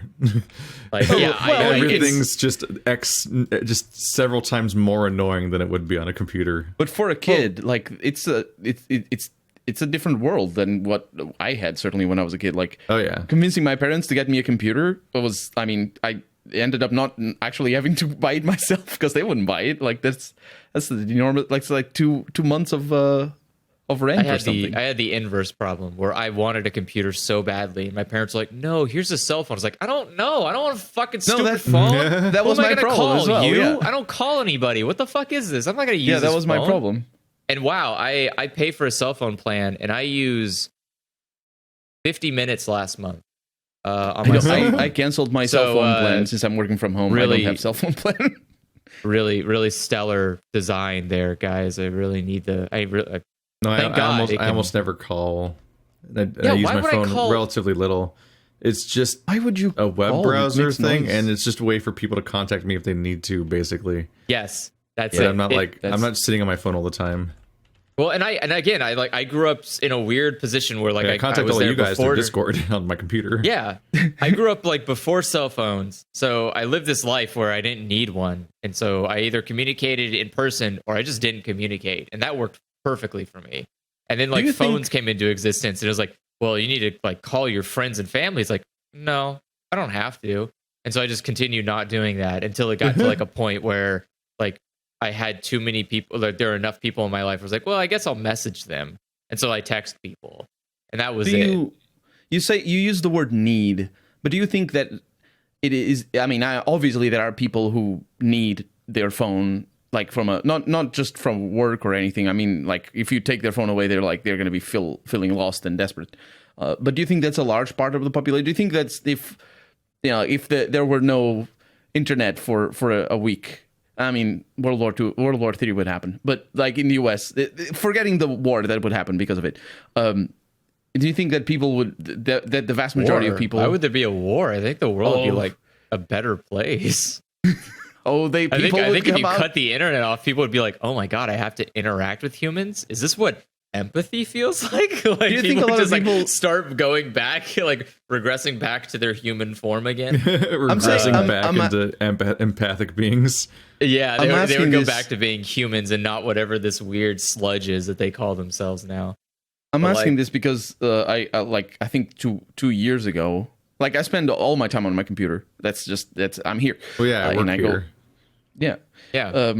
But especially 2 weeks ago, yeah, especially this year for sure. But 2 years ago, I think it was this weekend that I just didn't have internet, and so I couldn't do basically anything, even play games. And I was like, okay, well, I guess I'm gonna do other stuff, and I found other stuff to do. But for somebody who spends so much time on the computer, I was a little bit surprised with myself that I was able to not go crazy. Do you think? You think people can do that? I'll just come up with other stuff to do. I have a library of physical books right here, and I can go on walks or whatever. Like I can come up with things to do if my computer stops working or whatever. I'll draw. I have my 3D printer that doesn't need a computer. I can technically just give it. There's just a constant thing where like the most appealing things are right here, and also the stuff I need to do to live are right here. Yeah, like there's a lot of stuff on a computer that I enjoy doing, but it's definitely not my world. Like if someone walked into my house and like burnt my entire house down, and I'd be fine. I'd be like, all right, well, I'll just draw, I guess. Or I say this because as a kid, just sit down on the sidewalk next to the burning embers, like, guess I'm gonna draw. Yeah, I mean, what else am I gonna do? I don't got anything else to do. I mean, I don't know. I grew up in that time where like right at the cusp where like technology existed, but not to this extent. So like my life had a lot of technology. I played games all my life, but it wasn't a life, like my Super Nintendo wasn't my life blood. Like I didn't go for my Super Nintendo but to play games. And if I wasn't playing games, I had a million other things to do. Just like draw, make stories, play with toys. Like that, my brain can do a lot of other things that aren't technology related. And so when like technology became more and more the focus that I spent my life with, it was still just like, okay, but I can just walk away from it and still have a good time. Like I don't know. I asked this because as a kid, I remember having a lot of trouble even focusing on like when I got my first computer when I was 14. And from then on, I just played a lot and did stuff on the computer. And once I think my screen went bust and I didn't have a second screen. So I just, sent the screen back to get repaired. And that was like this week or something that I didn't have a computer. And I was mad. I was super mad. Like I couldn't focus on anything. If I wanted to do other stuff, I was like, but I want to play this game or something. I don't know what I was playing. I was probably RPGs or something. Can't you play music? No, I didn't. No. What music? I didn't have a... I played it on the computer only. I didn't have. You don't have any instruments? Oh no, at the time I didn't actually. No. Oh, but yeah, I thought you were saying like play music to listen to it to pass the time. No, sorry. I couldn't. I didn't have the computer screen, so because it was bust, and so I couldn't do anything. I recall that week was the worst thing as a kid, and then that's why I'm a little bit surprised a couple of years back when there was basically this blackout in the region here that we didn't have power. Was it power or was internet? No, I don't know if it was power or internet now. I think it was power. I don't know. I don't remember. The point is, I don't know. Maybe it's because as a kid, just have a harder time focusing. Or, I don't know. Maybe kids are different. Because I think I was different. Yeah, like I said, I only have memories of my life because of video games. if it wasn't for video games, I wouldn't remember. I don't remember a lot of the stuff that happened in my life that wasn't tied to a video game, because it's just very unimportant. It's very unimportant and useless to me. Like, no, I mean, it's true. It's just how it works. Like, I could tell you, like, I could sit down and like tell you exactly, like the first video game I ever played was Tasmanian Devil on the Game Gear, and it sucked, and it was shitty, and it was hard, and I hated it, and it was fucking infuriating. There's a shitty ass minecart level, and how the fuck do you know which minecart leads you to the right direction? Because it doesn't fucking tell you until you get to the very end where there's either a gap or not a gap. And how the fuck would you know as a kid? You just It's stupid. It sucks. But I beat it, and it was only downhill from there. I mean, my first video game was a Ninja Gaiden. Yeah, which is impossible. Even I when remember you're you telling that story. Yeah. Oh my god. I don't know. Like I specifically, I remember going to a funeral for a great grandparent, and I don't remember anything about that great grandparent. Apparently, they were alive for like a good chunk of my childhood, and I don't remember anything about them. But I remember the funeral up till then, probably. No, but like Yes. I only remember the funeral because after the funeral, we went to a family member's house who had a Super Nintendo, and I played Super Mario on there, and that was the first time I played a Mario game, and so like.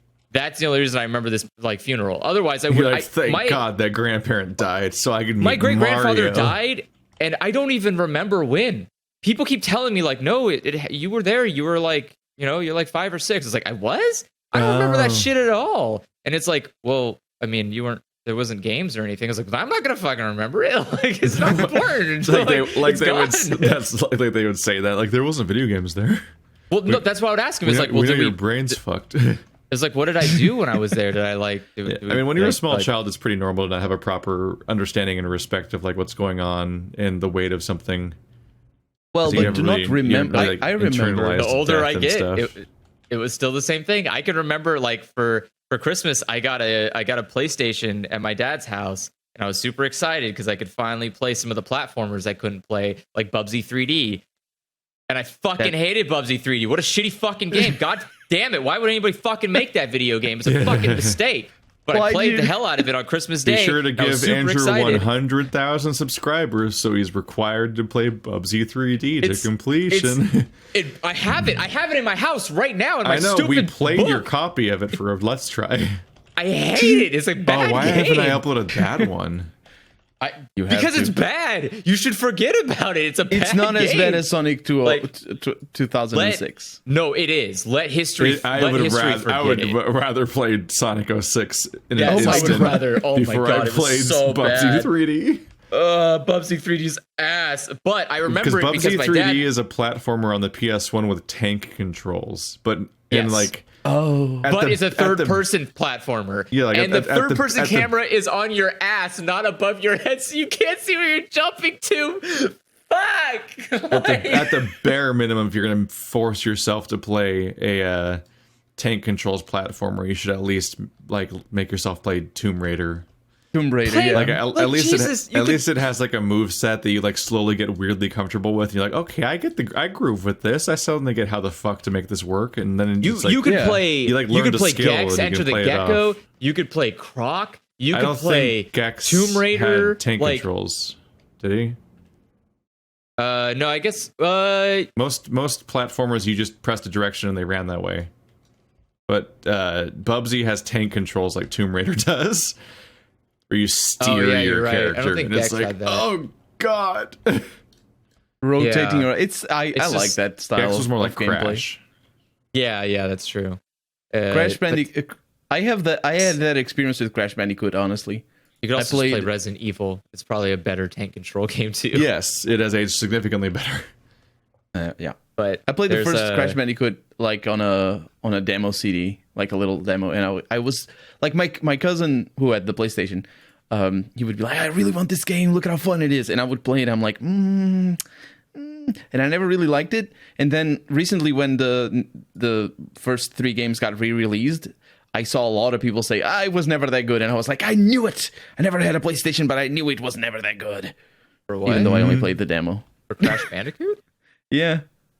I don't like it. I just think people misunderstood what Crash Bandicoot was. It was a it was a 3D platformer made by a company who did not have the ability to do that very well, and so it came out kind of terrible. Like it had a lot of shitty pixel perfect jumps. And oh yeah, no, I that was the first Patreon series on my channel, was Crash Bandicoot 1, and it was agony. It's a nightmare game. It's a bad game, and it should have been fixed. But people like had this weird like masochist view of it, where like, no, I accomplished it even though it was really hard, and it should stay that way. Slippery slide. And it's like, no, actually, Crash Bandicoot's a shitty platformer. You should be ashamed of yourselves for releasing Crash it like Bandicoot this. 1, I think, is infamous for its rope bridge, but was way worse was like Slippery Slide or Slippery Slope. Yeah. Slippery Slope. Yeah, the ones where the staircases turn isn't that into the second That game? was hours of my life. Just agony. It's It's moving platforms and like several nightmare things going on at once, where it's just very, very hard jumps, but it's also like an incredibly long level. And it's also several levels deep into that world. So if you run out of lives, you have to restart that entire world and replay back up to that level. Because that game had lives, and they weren't even per level, they were per world. So like, that's another thing. It had like a Donkey Kong style level select screen where you had to restart the entire screen of levels if you ran out of lives, and I wanted to die. At the time I had Sonic Jam for the Sega Saturn, and that thing has like the first few Sonics, the 2Ds. To the ones, and the Sonic at least on the Sonic Jam, it has the continues. So if your lives go, if you can just continue. It's basically lives are meaningless because you just continue from the beginning of the level. And I remember, I don't know if my cousin had it the whole game or something, because I think wasn't there like a polar bear or something that you jumped on to get more lives? I don't know if it gives you more lives. I remember there's a polar bear. Like as an enemy. Yeah, I think he got the game or something. Maybe, I don't know. My memories are hazy. It's been a long time. But there's I never really understood why it didn't have continues. You lost your lives, just continues. More continues. I mean, Spyro had the same problem too, though. Spyro, when even the reignited one, where it's like some of the jumps are just ass. Where you're like, why did you do this? Why did you make this jump so like specifically perfect? Where like, if you did not jump from this exact part and press the fly at this exact arc, you won't make it. And it's like, my bad. I'm sorry. I'll do it over again. Let me just walk over here. Oh, I fucked it up again. All right, let me just walk over. It's like, okay, well, there's a reason that like Mario, for example, doesn't have pixel perfect jumps. It's because it sucks and nobody enjoys it. And it's a really bad design choice for a platformer where the entire game is about you enjoying jumping and platforming. If you don't enjoy the platforming part of a platformer, you fail to make a good game. Speedrunners entered the chat. It's just infuriating. I don't like those old PlayStation games that like, hey, we're branching into this new 3D platforming space. We kind of fucked up, but it's okay because it's a brand new medium. We're trying, and then like years later, it's like, wasn't it fun because it sucked? It's like, no. You're taking the wrong thing from this. It was fun because, I enjoyed Crash Bandicoot because it was funny, wacky, silly, and exciting. I didn't like it because it sucked. Yeah, like I didn't like it because it sucked to play. I liked it because it was fun. Sonic, the actual. He's got an attitude. That's the thing. That's his whole selling point. Sonic Those characters were all anti-Marios. Like, oh, he's so family friendly and squishy and smiley. It's like, oh yeah, here's my Sonic extreme taps his food. Crash Bandicoot. His name's violent and he's got shorts and does a weird Tasmanian devil spin attack. And then Sonic, Sonic's impatient with you. God, when are you gonna get onto this? I'm such a punk, but like in a really family friendly way that won't worry your parents. Yeah, Spyro is just a very unless they watch the adverts, very violent and gung ho dragon who wants to just beat the crap out of all the bad guys, and he's like, I'll take them. And all the other dragons are like, whoa, Spyro, I love your enthusiasm, but like you're a baby, stop. You're a baby. It's there. I don't know. Well, that was the early 2000s, right? That was the rebellious phase of technology. Everything was like going against the grain. I don't know. That's because parents still weren't consuming technology. The problem is when parents started consuming technology and when the kids became parents, then things needed to grow up. And now we have Now we have what they dad did. games about dads. They needed to grow up, because I would really appreciate it if some of these like technology could grow up. I'm getting tired of these baby shit. Like It's also- Apple that's fair, products actually. is an embarrassing example. Oh, just you wait until next year when they remove the charger cable. No, wait, the charger port. That's what they're going to remove. Yeah, probably. I mean, it's They already removed I the don't charger cable. Did that already? well, they don't. Yeah, they don't give you a charge. Well, they don't. No, they don't give you. They give you a charge. I think they give you the cable. They just don't give you. Do they give you the cable? Oh, Yeah, I think they give you the cable. Well, they have to, because otherwise, how do you transfer the files from your old phone? I guess you could do it over iCloud, but like, no. yeah. But they don't give you a charger. Like, they don't give you the actual charging block, like the brick, Mhm. because you already have one. They want to reduce waste. That is a lie. 15 They wanted to 15 years increase too profits. They wanted Well, to reduce waste. They would release only one phone per year Oh. or per 10 years. If they Not 10 years. That seems a little bit exaggerated. Well, phones are a bad example. Phones are They are super wasteful. Like all of the phones. well, yeah, Don't you're get- creating don't get you're creating recycled. new well, that's because you're creating new phones every year when there's not a necessity to, because you're not actually advancing the technology fast enough to compensate for like Yeah. for the amount of people buying them. So you create a new Apple phone, you're like, wow, look at, we did it, guys. Now the CPU is 0.5% faster, and you're like, oh shit, man, I'm gonna be able to play Candy Crush in like 30 seconds rather than 35 seconds. I better fucking buy this new phone. I don't And then want you, to miss out. you add on top It's of like- that the right to repair issues. You add on top of that all the proprietary bullcrap that they add so that they can increase that's all profits. secondary. That's all secondary to the problem of like, you bought the same phone again, you dummy. That's true. Yeah. Like you just literally bought the same phone again. It just has a new number next to it. And you're like, yeah, but it's got like the thumbprint opening. It's like, what? Wow. Or the camera zooms in 3 times instead of 2.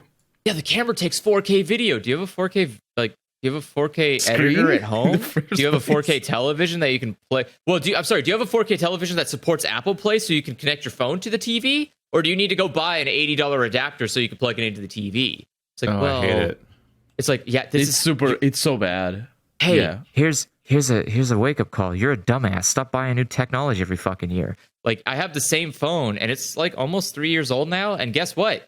It still works pretty good. And guess what? I make videos on it, and I can film it in 1080 60 FPS, and that's all you need. Because I guarantee you that 4K monitors are not standard issue around the globe yet. That's not They're a so common expensive thing. still. Yeah, they're still way too expensive.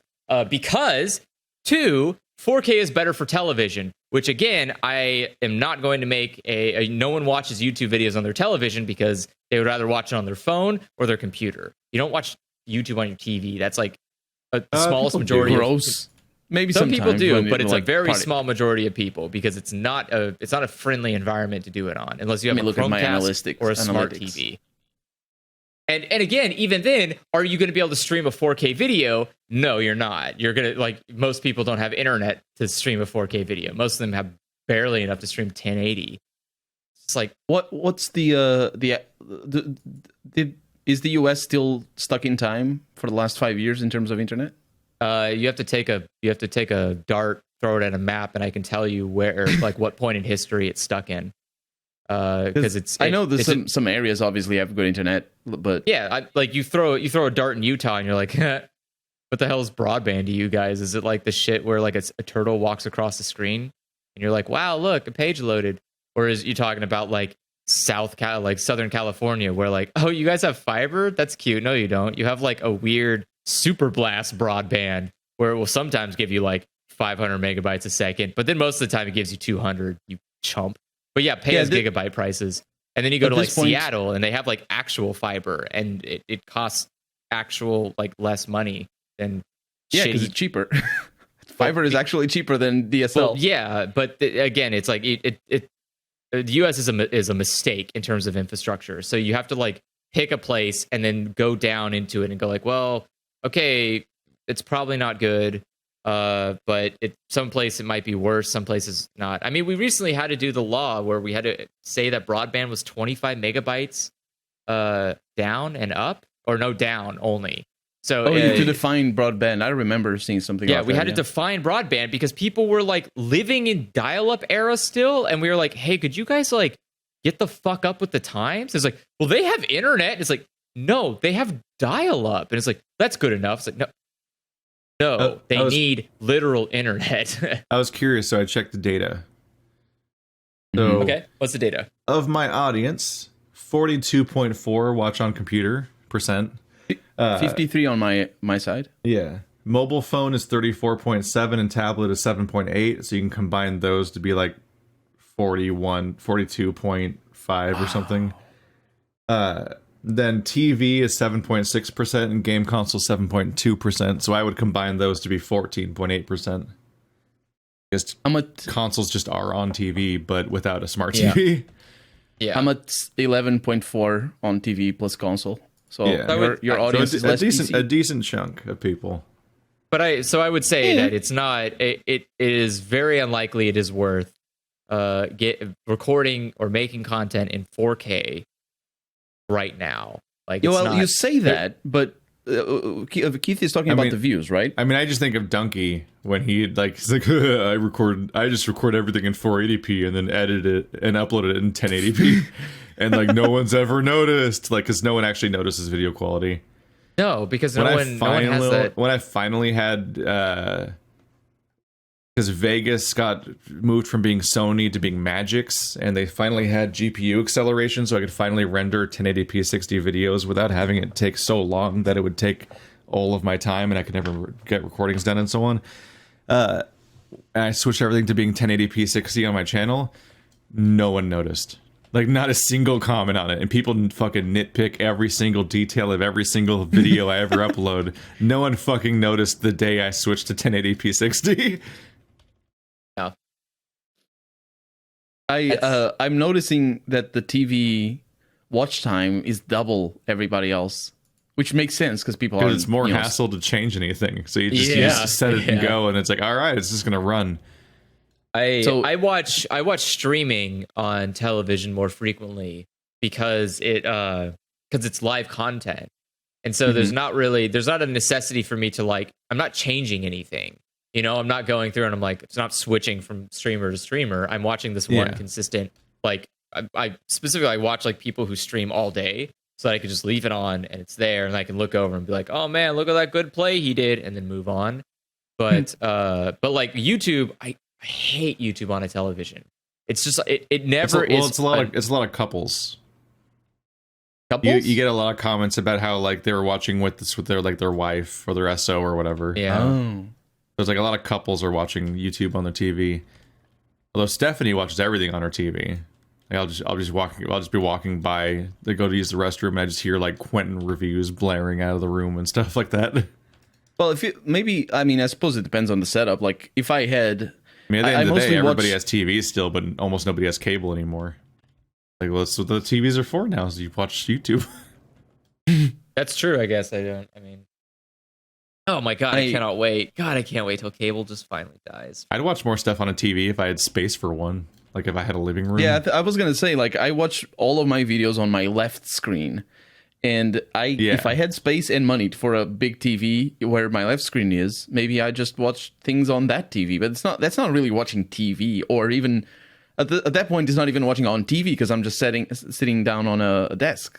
It's like I think it should be TV if you're sitting down on a sofa and moving about a bunch or something, and if other people can walk in on you as well. Otherwise, it's not the value of watching stuff on TV is generally the fact that you can focus entirely on that one thing and not be multitasking and sitting at your computer and so on. That's why it's important to also put your phone away when you're at a TV. I think like you're supposed to be letting yourself have space and actually just experience this thing. Like it's a home theater experience. The value of a TV is that you can focus on other stuff. You can be like, ironing your clothes or calling on the phone, moving about, cooking. I can multitask. Well, that's what people do with YouTube, and so when they're running YouTube on their TV, it's often like for multitasking. Because it's running on the TV near where they're dealing with like their cooking or whatever. A lot of people multitask. That's why I watch anime on my TV, because it's the time where I'm focusing. I'm sitting down and I'm paying 100% attention to my television, and people get weirdly mad if they can't fully experience the entire Let's Play audio wise.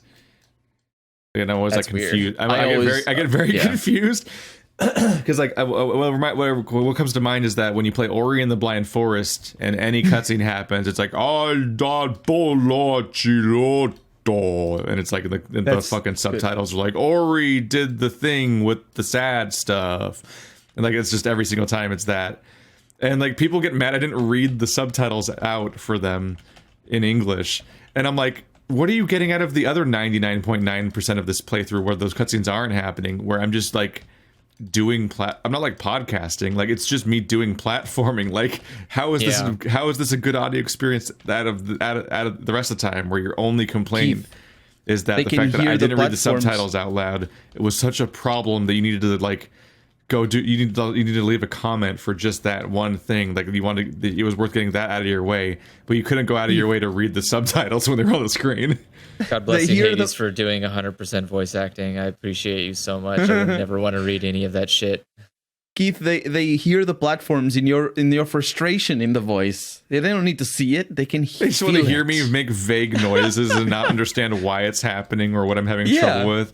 They just want to hear vague noises. I watch some Let's Plays that are like that, yeah. It's so That's what weird. I imagine people listen to me for. It's just like I get it. Like you hear Aaron Hansen yell at a thing and stuff, and like like I want to see the thing that he's yelling at. But like I look at the thing whenever something's like if I'm half paying attention, it's still like whenever something half note happens, I look at the screen because I want to experience. I don't want to hear him vaguely yelling in a vacuum. I want to see the thing he's yelling at. So same thing is like if something comes up and it's like it's subtitled, I'm gonna look at the screen to read the thing because I want to know what it is. Apparently, if I want to know what it is, then who is this person? I don't understand who they are. I'm so confused by other people and their use cases for content. Do you guys know Electro Boom? No. Okay, then I'll explain it to you. But before I explain it, Electro Boom is basic. I'll tell you. Electro Boom is the best channel to just have on the background. We're not even paying attention to the television. You just have a playlist of his videos. And what does he do? Electro Boom focuses on joke videos where he attempts to repair electrical equipment and gets shocked multiple times. And he screams a lot. There's a lot of zapping, and it's very funny to watch. But it's also very funny to just have on the background while you're doing other things. So if anybody in the audience knows what I'm talking about, then try that because it's really funny. I think of like what's that kid that does inventions shit? Oh, he's related to he's involved nearby in some way with Harry Osmond. Yeah, I guess Harry Osmond also does that. I forget his name. There's also that kid. He's like, he always sounds kind of angry. I don't know. There's a lot of YouTubers out there. There's so many. Oh yeah. I just say it's not Harry Osmond. It's William Osmond. William Osmond. There's a kid. I forget his name. It's directly like, related to him. I think it starts with like a Mark. I think it's like Mark or something, right? I found them at like the same time. You might be thinking of Mark Rober, which is a very different, or at least not that like family of channels. Hold on. I'm gonna pull it up right here. YouTube's so big. They're I don't Michael is his name. Michael. There's some video I saw recently. Michael Reeves. That's his name. Michael Reeves is the kid that makes he makes like dumb. He's a kid who apparently has an engineering degree and apparently nothing to do with it, but to. Like he has these videos where it'd be like, you fucking commenters, you had just the worst ideas for inventions. So anyway, I made them. Yeah. Like that's like half his videos. Yeah. It's like, all right, this is fun. There's a decent number of videos the like one that. Is like, I'm going to make a robot that orders stuff off Amazon based on your guys' tweets. I think Mark Rober might be in that territory, but I can't remember what he is. Like, there's backyard scientists based on it. There's a lot of stuff like that. Whenever I like watch stuff on like streaming stuff on television, it's always Overwatch. Like I'm just watching an Overwatch stream because I don't. Yeah. It's a game I don't have to be engaged in. I'm subscribed to like Your Overwatch and SVB and Salty Fish, and what's the other guy? What's the guy that does the really long dry coaching video? EO Stux. He does like the coaching videos. Yeah, I've been watching. I'm subscribed to 4 channels just lately. For Overwatch. It just happens. Once you get like fully invested in a game in a long-term way that's beyond just like I'm doing a playthrough. You start subscribing to channels about it. Like I used to be subscribed to Pokemon Go channels. Back when I used to play Pokemon. Yeah, like there was a Pokemon Go. Well, when I did, I think I think my last burst ended like a year and a half ago. So I've had like 2 sort of sprees with the game, kind of. Mm-hmm. But the last time I found like there's this one guy that does like Pokemon Go travel log. Like it's like a surprisingly slightly high production value, high effort like travel vlogging channel where it's like Pokemon Go interspersed with him like fucking like revitalizing. What's the word for like when you redo like a vehicle or whatever? Oh, restoring, right. I guess something like that. Rescuing. He's kind of like restoring like a.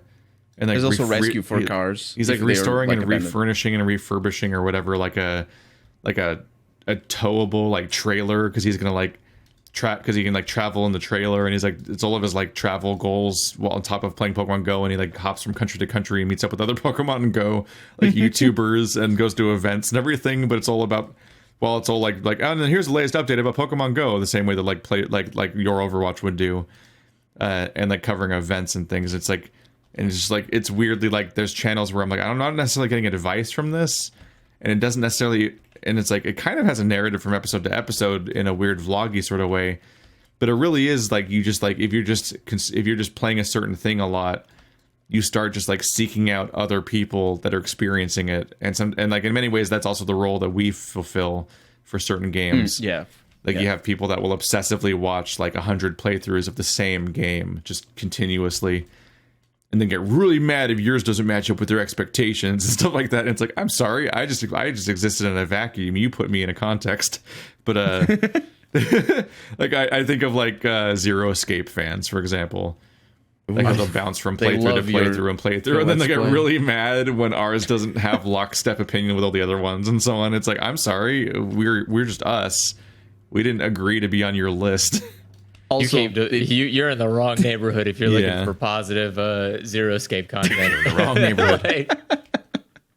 we don't do that here. Yeah. This house is a negative Zero Escape house. God, I don't even remember what channel that was anymore. But like his videos were weirdly addictive.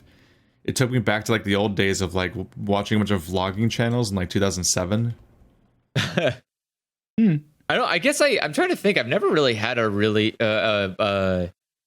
a deep, what's the word I'm looking for? Like a deep addiction to YouTube. It's always been just looking up random things. It's very rare that I find people that I like consistently watch videos of or like wait on bated breath for. Yeah, like I'll watch stuff from people I like when I get around to it, but like when it comes out, I'm not like jumping onto it and watching it immediately. I'll like, oh, all right, I guess I'll make some time. Like the Jenny Nicholson video, I watched it over the course of multiple walks. So I didn't like sit down and watch the whole thing. It's also a video and you were also in it. I'm like, yeah, it's great. Yeah, like I got up in the morning, I took Shadow out, and I was listening to it, and then I came back and just stopped watching it, and just went and did other stuff, and then went out for a walk again, continued listening to it, and then Jenny Nicholson's just a fantastic channel. It's but it's like it's not a channel I need to like. It's like Stephanie also listens to her at work too now, and it's like she's so fucking entertaining even if you don't really care about the things she's talking about. She has like a way of discussing and she things. she also does talk about the randomest of things, so you can't care about everything. That video, Keith? Yeah, it's 2.5 hours long about a show I've never watched. Fucking Vampire Diaries. Yeah, I was like, and I was kind of watching it, and I was like, wow, okay, yeah, this is dumb. I never would watch this show. But I was like out, and I was walking. I visibly like laughed out loud at the point where she was like, "Oh, there's another sticky note underneath this one. Oh, that's where my racism one was." Like, oh my god! I was like, oh shit!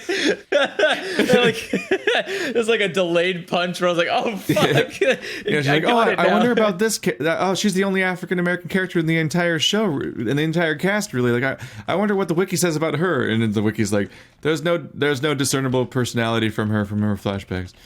Oh, okay. Like there's so many weird like hilarious moments. Then she has this such a specific like carefully calibrated like deadpan that makes everything weirdly hilarious. Yeah, that's I think great. that's the editing shit as gets well. me. Yeah, It's like for sure she writes it, but like I think the editing there's a style of is joke where it can sneak up on you in a way that makes it funnier. Like that's why I was addicted to Gold Vision videos for a while. Is just because like he would say stuff that's funny, but specifically undersell it, and so it would sneak up on you a couple seconds after you heard it, and it would just destroy you. Yeah. Yeah, I like that. I like that kind of humor. I like the ones that like, where I go like, oh, okay, yeah, I get what you're going for, and then they like punch you with a different joke on the side. You're like, oh shit, I didn't realize you had that ready to go. Oh my god. her video about the Last Jedi plot, made up plot. That is still one of my favorite videos. Oh, you mean like the fan fiction?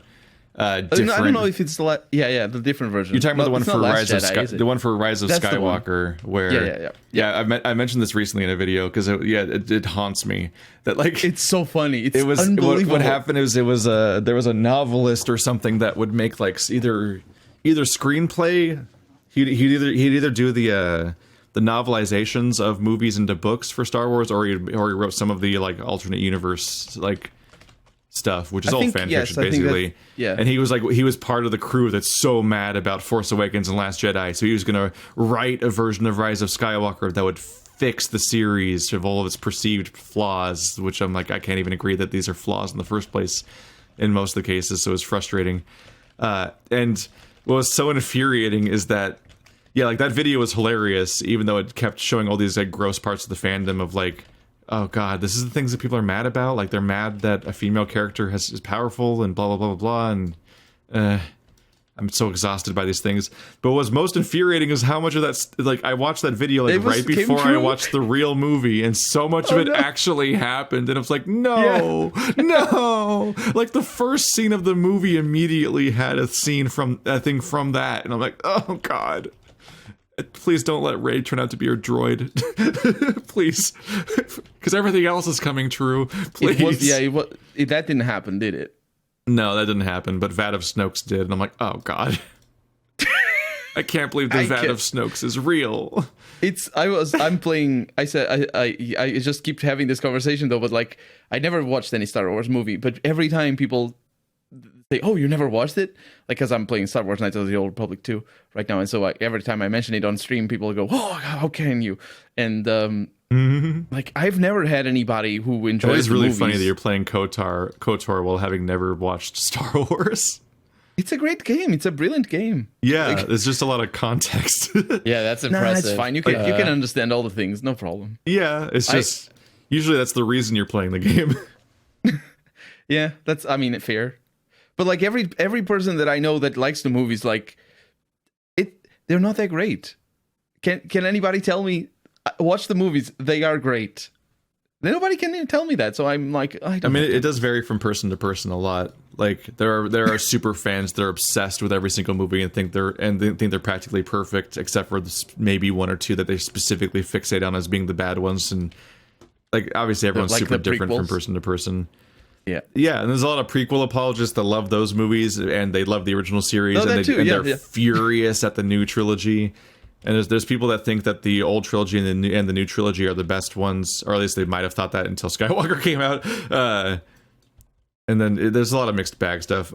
By and large, I think the first three movies are very watchable, and the second one's pretty great. And I think The Last Jedi is the best movie in the entire series, whereas Force Awakens, which was their first reboot movie, was just like an awkward, like, hey, this is kind of enjoyable, but it's kind of just like a Marvel movie where it's kind of just fun, but there's not much to it. And it's kind of just retreading ground. That's the other thing. I stopped watching movies when the superhero trend started picking up in cinema. So like this new wave of cinema that happened over the last 10 years has completely passed me by. Apart from, I've watched some movies recently, but like not many. So it's just, that's another thing. The trends today are completely outside of my, curriculum, as it were. Yeah. Superhero movies, I'm like, no. I watched Iron Man. Does that count? It does. Does it count as a superhero movie? Yes. Yeah, but it's obviously. Like really, it's one of the first few ones. Yeah. Because anything like Marvel Avengers and all, like, what are they avenging? What is this? I don't I don't care about this. I don't know what they did. Yeah, it's one of those things where it's like, I don't know what they were doing in the original story, but they're called that in the new story because they were called that in the original story. That's the reason. Yeah, I got it's the just their impression, name yeah. at this point. But I don't know why they were called Avengers the first time, if there even was a reason. It's just a name. Yeah, it's just for a cool team. name, There's a lot. There's a lot of yeah. superhero team names, with obviously Justice League and the Avengers being the most famous ones. But then there's just like a bunch of random fucking new ones everywhere. The New Mutants or whatever the fuck. It's just whenever you have an ensemble comic, you have to call the comic something that you think people will buy. Hopefully. Yeah, that's the other thing. It's so steeped in marketing and like I feel like it really corrupts. Not like from a ideological perspective, although maybe that too, but that's not really what I'm talking about. Like it just stinks of you want to sell me stuff. No, don't. Transformers is bad enough. Don't make everything else the same. Because Transformers, obviously, because it's a movie about toys. Yeah, like that was not the other way around. The moment that the guidelines for advertising in cartoons were relaxed by the Reagan administration, instantly you had a bunch of stuff like Transformers that were just shows that were designed just to be a toy commercial. Like any level of quality or storytelling or whatever the fuck people latched onto over the years was completely incidental because its entire job was just to advertise toys as effectively as possible. Yeah, but Daddy Optimus To the point Prime. where one of the most like God damn it. One of the most memorable, like, emotional scenes of a lot of people's childhoods watching that shit was the fact that they killed Optimus Prime. And it's like, oh my god, what an emotional thing. And it's like, the only reason they killed Optimus Prime was because they wanted to sell new toys. So they killed off all the existing toy line to replace them with a new toy line. And they advertised it via a movie. It just didn't work because the new guys weren't nearly as cool as the old guys. I think it was called Rodimus Prime, which is a stupid name. Hey, whoa. It sounds like he's that's like Rodimus Prime is what I call my dick. He's also red and yellow.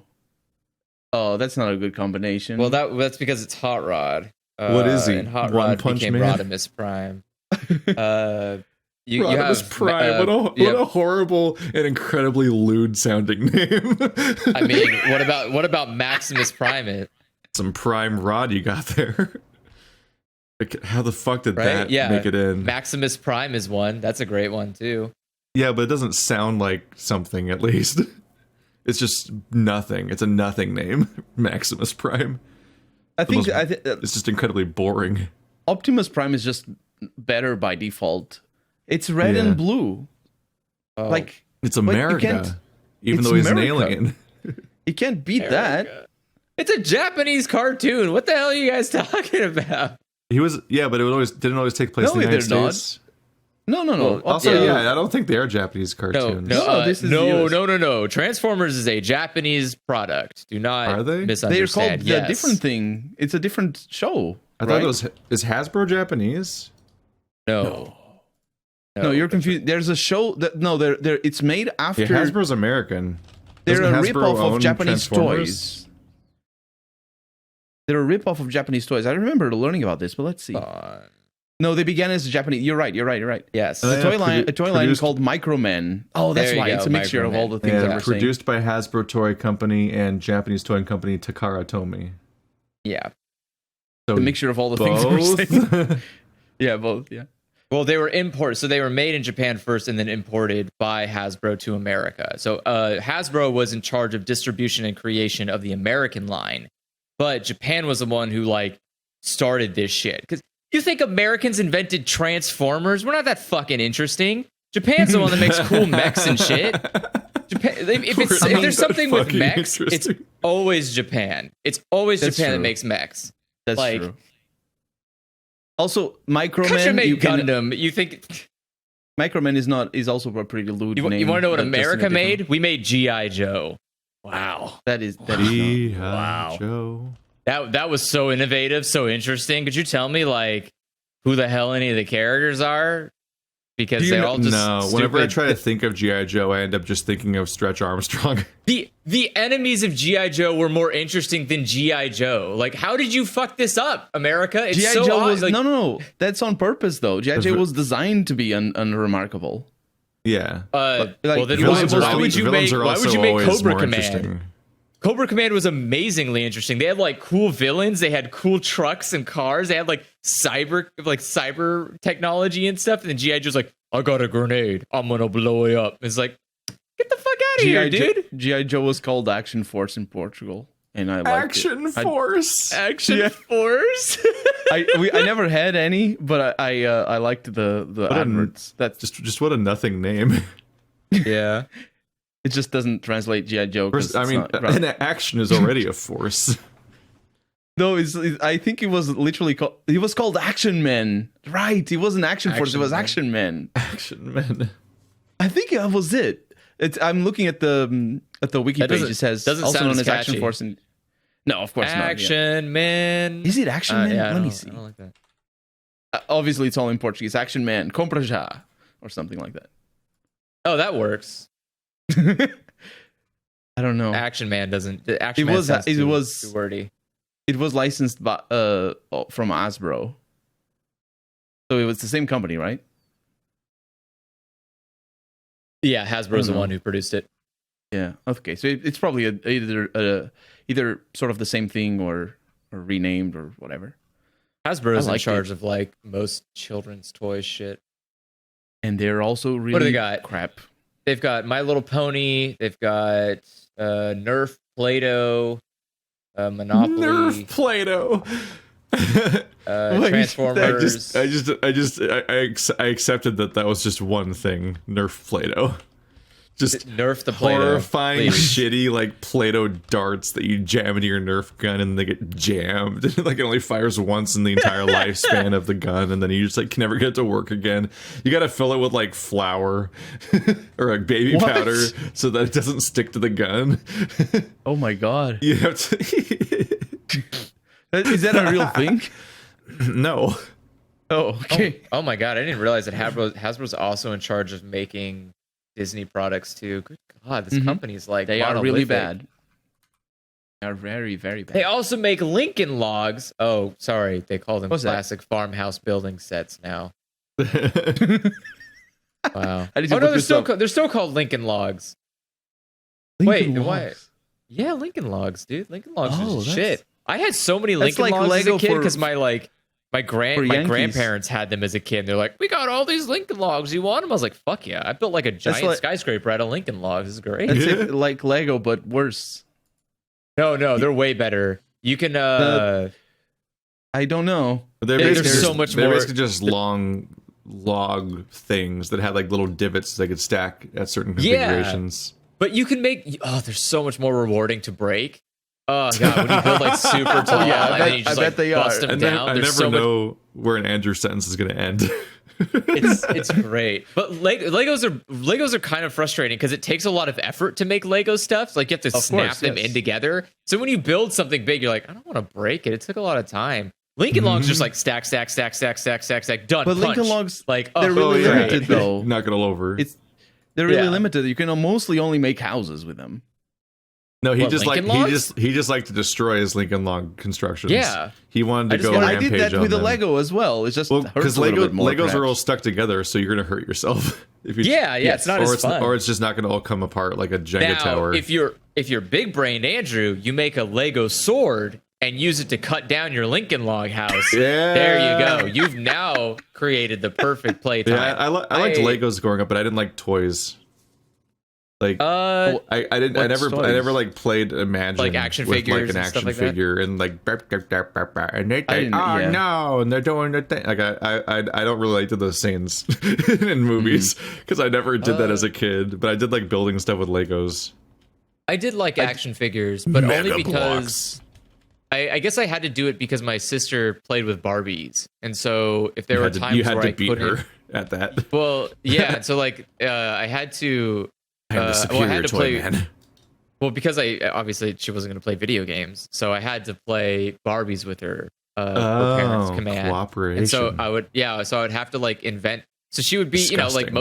like most annoying dumb children. They'd be like, "I'm bored. You make up something." And so I have to make up a story for what's going on. And so you just like create dumb stuff like, "Oh, this girl just showed up into town from space." She's like, "From space?" It's like, "Yeah, from space." Oh what my about God. Ken? Is he from space or is he from underground? It's like, "No, he's Your from this sister- house."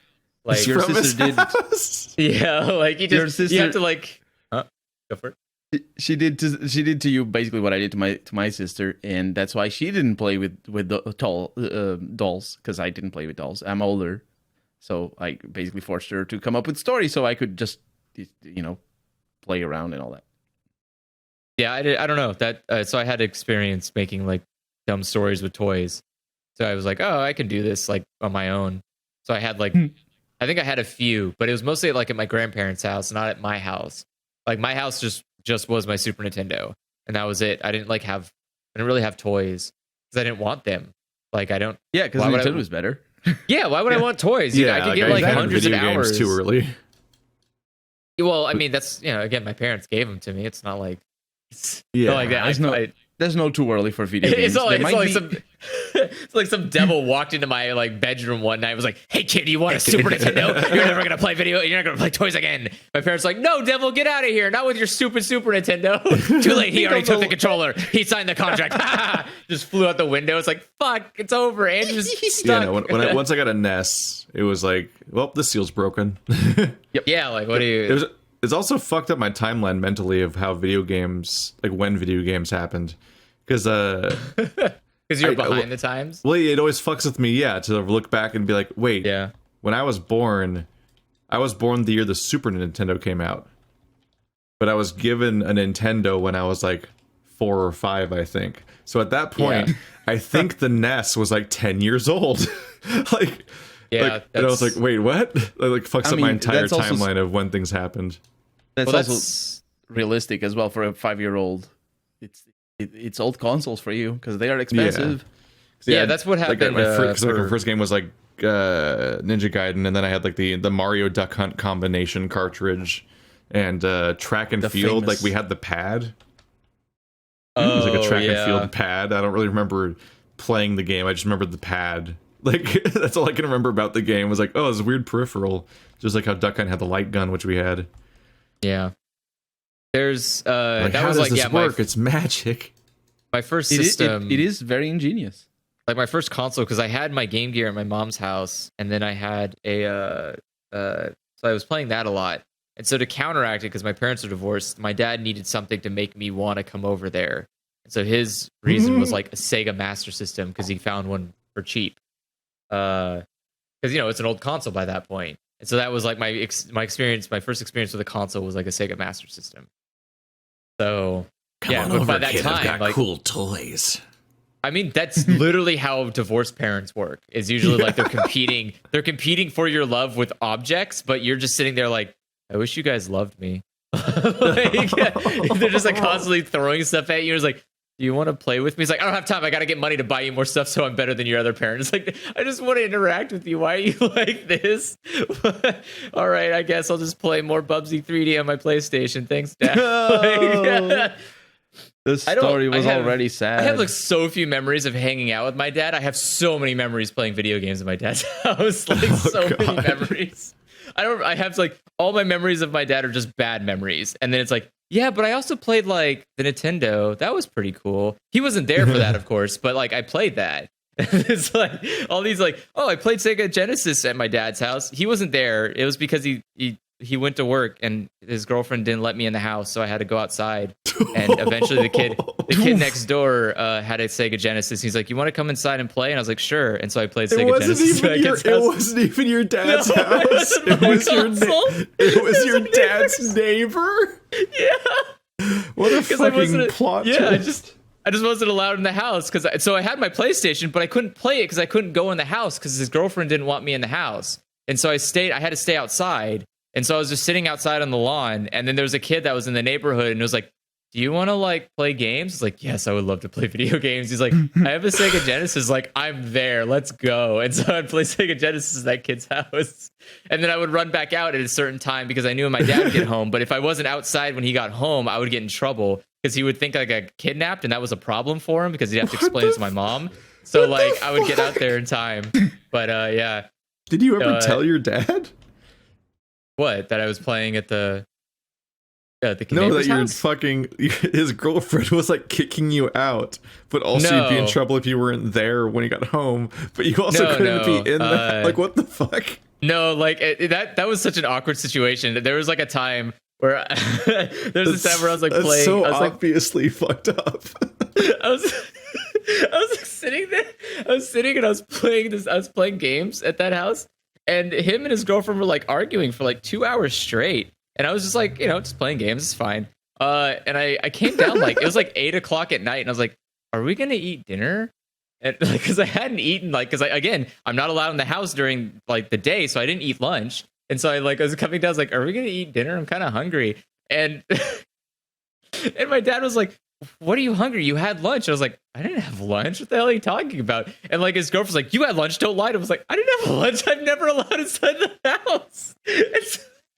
And so he found out. And so he got mad, and they argued more, and I didn't get to eat that night. So you like made it worse. Yeah, I made it worse. It's like, God fucking damn it. She fucking deserved it though. What the fuck? Yeah, but I was like, I just want to eat food. I was like so hungry. I was like, God damn it. And so I just like went back and just played games until I passed out. And I was like, all right, I guess this is good. And then, like, I don't know any of the wider context, but what a shitty girlfriend to just be well, so she was mad because she didn't like my mom. Was it your dad's house? No, it was his girlfriend's house. Okay. So he was living with her. Was he staying there? Oh, he's living there. Yeah, he was living there with her. Yeah. At that point, like you either let the kid in or you break up with the person that the kid belongs to. Like you don't stay in the relationship, but also like throw the kid to the elements whenever he's not looking. Like what the fuck? The hope was obviously that I would get so upset or distraught or like tell my mom it sucked or something. And then my mom wouldn't let me go over. So and she just wanted to make you miserable until you wouldn't show up anymore. So she was gonna rob her SO of the time of any fucking interaction with her child. So this isn't like an isolated case either. What the fuck?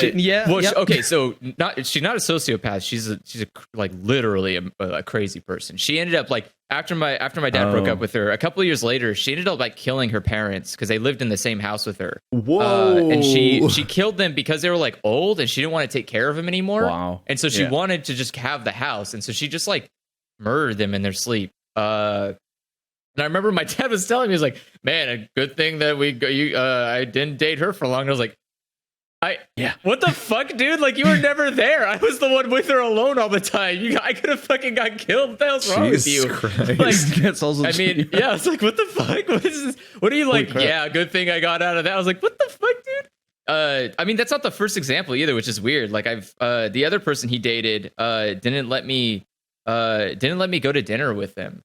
Like, so I would be forced to stay home alone. And she had kids. She had like 3 kids. And so they all went out to dinner, but I wasn't allowed to go to dinner with the family. Yeah, I just stayed home. Benefit of the doubt. I'm like, I thought you meant like, oh, she just wants to be alone with her date. But she's bringing her kids. Yeah, she brought her kids. So I stayed home and I just ate mandarin oranges for dinner. Jesus Christ. I remember it because a lot of the stories from your childhood explain you. I remember, like, that was my biggest memory from that place was I remember I was sitting there and I was playing video games, and I had accidentally spilt I had put milk inside of a Jurassic Park RV that had a spitter.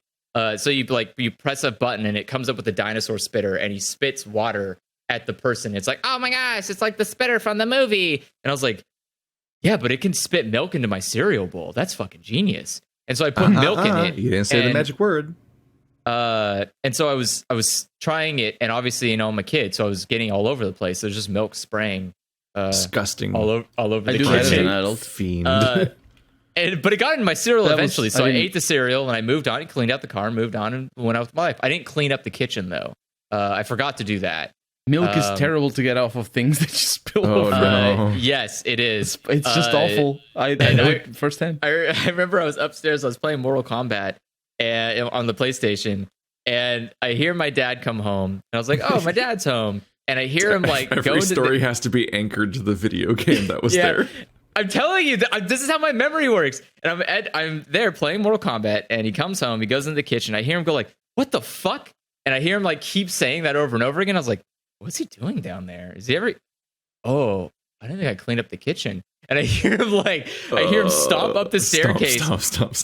And he comes over, and I was sitting there like, pause the game, and I was like, "Uh-oh, I think he's gonna come yell at me." And he tries to open the door because the door's closed. Because I was trying to like keep so that way, because I had to keep the door closed so that way it wasn't loud, so that way it didn't disturb the girlfriend. And so the door was closed, but not locked. There's no lock on the door because it's a kid's door. So he's like trying to open the door, but he's so mad he keeps turning the doorknob the opposite direction. So he can't open the fucking door. And so he thinks it's locked, and he's telling me like, "Andrew, unlock the door." I'm like, "I can't. There's no lock." He's like, "I'll unlock the door. Why is it locked?" I was like, "It's not locked." And he's like, step back. And I step back, and he punches through the fucking door. Holy crap. He's so mad he forgot how to door. And he feels the doorknob. He's like, "Where's the lock?" I was like, "There's no lock on the door." And he eventually like takes a step back, grabs the door handle, twists it the other direction, swings it open, and he's like, "Why were you holding the doorknob?" I was like, "I wasn't holding. You think I can hold you back? Like I'm a child, dude." I was like, "What the fuck?" Oh my god! And he just yelled at me. He'd make a good Let's Player. No, he would not. It can't be my fault. It's someone else's fault. It was insane. No, he didn't have the attention span for that. But it was oh god. The only other, that was the same house that I found out about the there's like the sound. I did like a fatality on Mortal Kombat, and there's a fatality where you like scare the ghost out of somebody. And when you scare the ghost out of them, I was playing in the living room because they had left me home alone to go eat dinner. And so I was playing on the living room TV, which had like a nice sound system. And so I found out when you do the ghost fatality, you can hear the ghost running forever. Like the sound of the ghost running away just continues forever.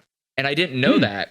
And so when they came home, I didn't want to get in trouble for like playing games. Or not playing games down there, but I didn't want to get in trouble for like playing games while they were trying to be a family. And so I turned the TV off, but I forgot to turn the sound system off.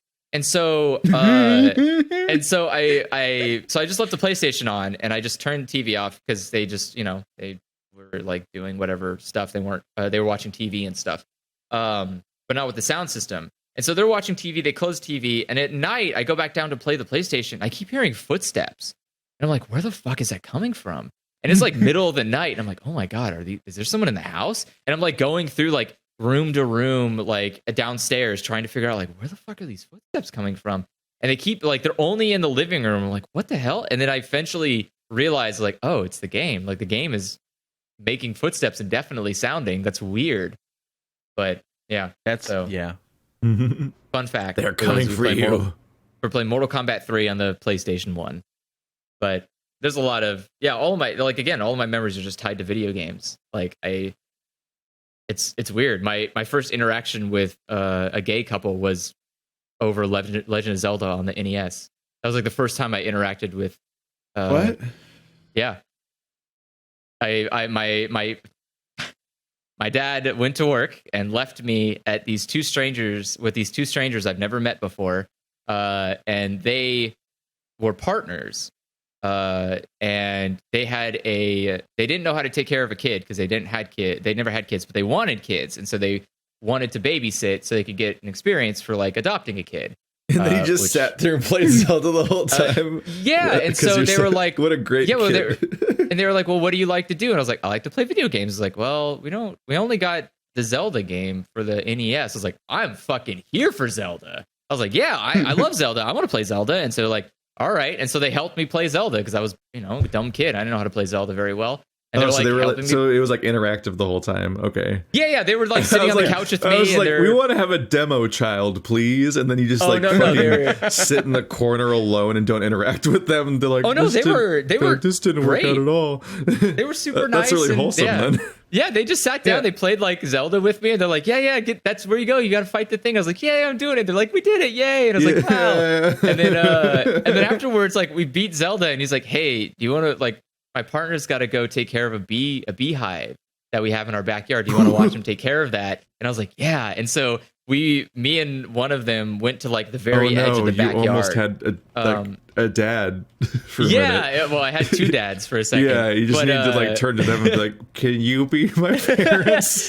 And so like the other one, there was this huge beehive behind a mirror, and so like the guy like was in this crazy suit, like a beehive suit basically, and he like went there and he took the mirror off, and you see this whole like nest behind it. And I was like, "Whoa!" And he's like, "All right, now here's the scary part. I gotta get rid of them."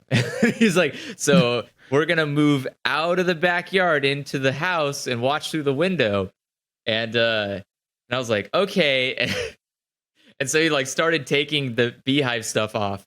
And like, you know, obviously they get mad at you. Bees don't like that. And so they started getting angry and uppity. And he was moving it to moving it to a thing. Like I think he did he must have done beekeeping because he had all the fucking stuff for beekeeping. But he was like moving it to a new nest or like a new area.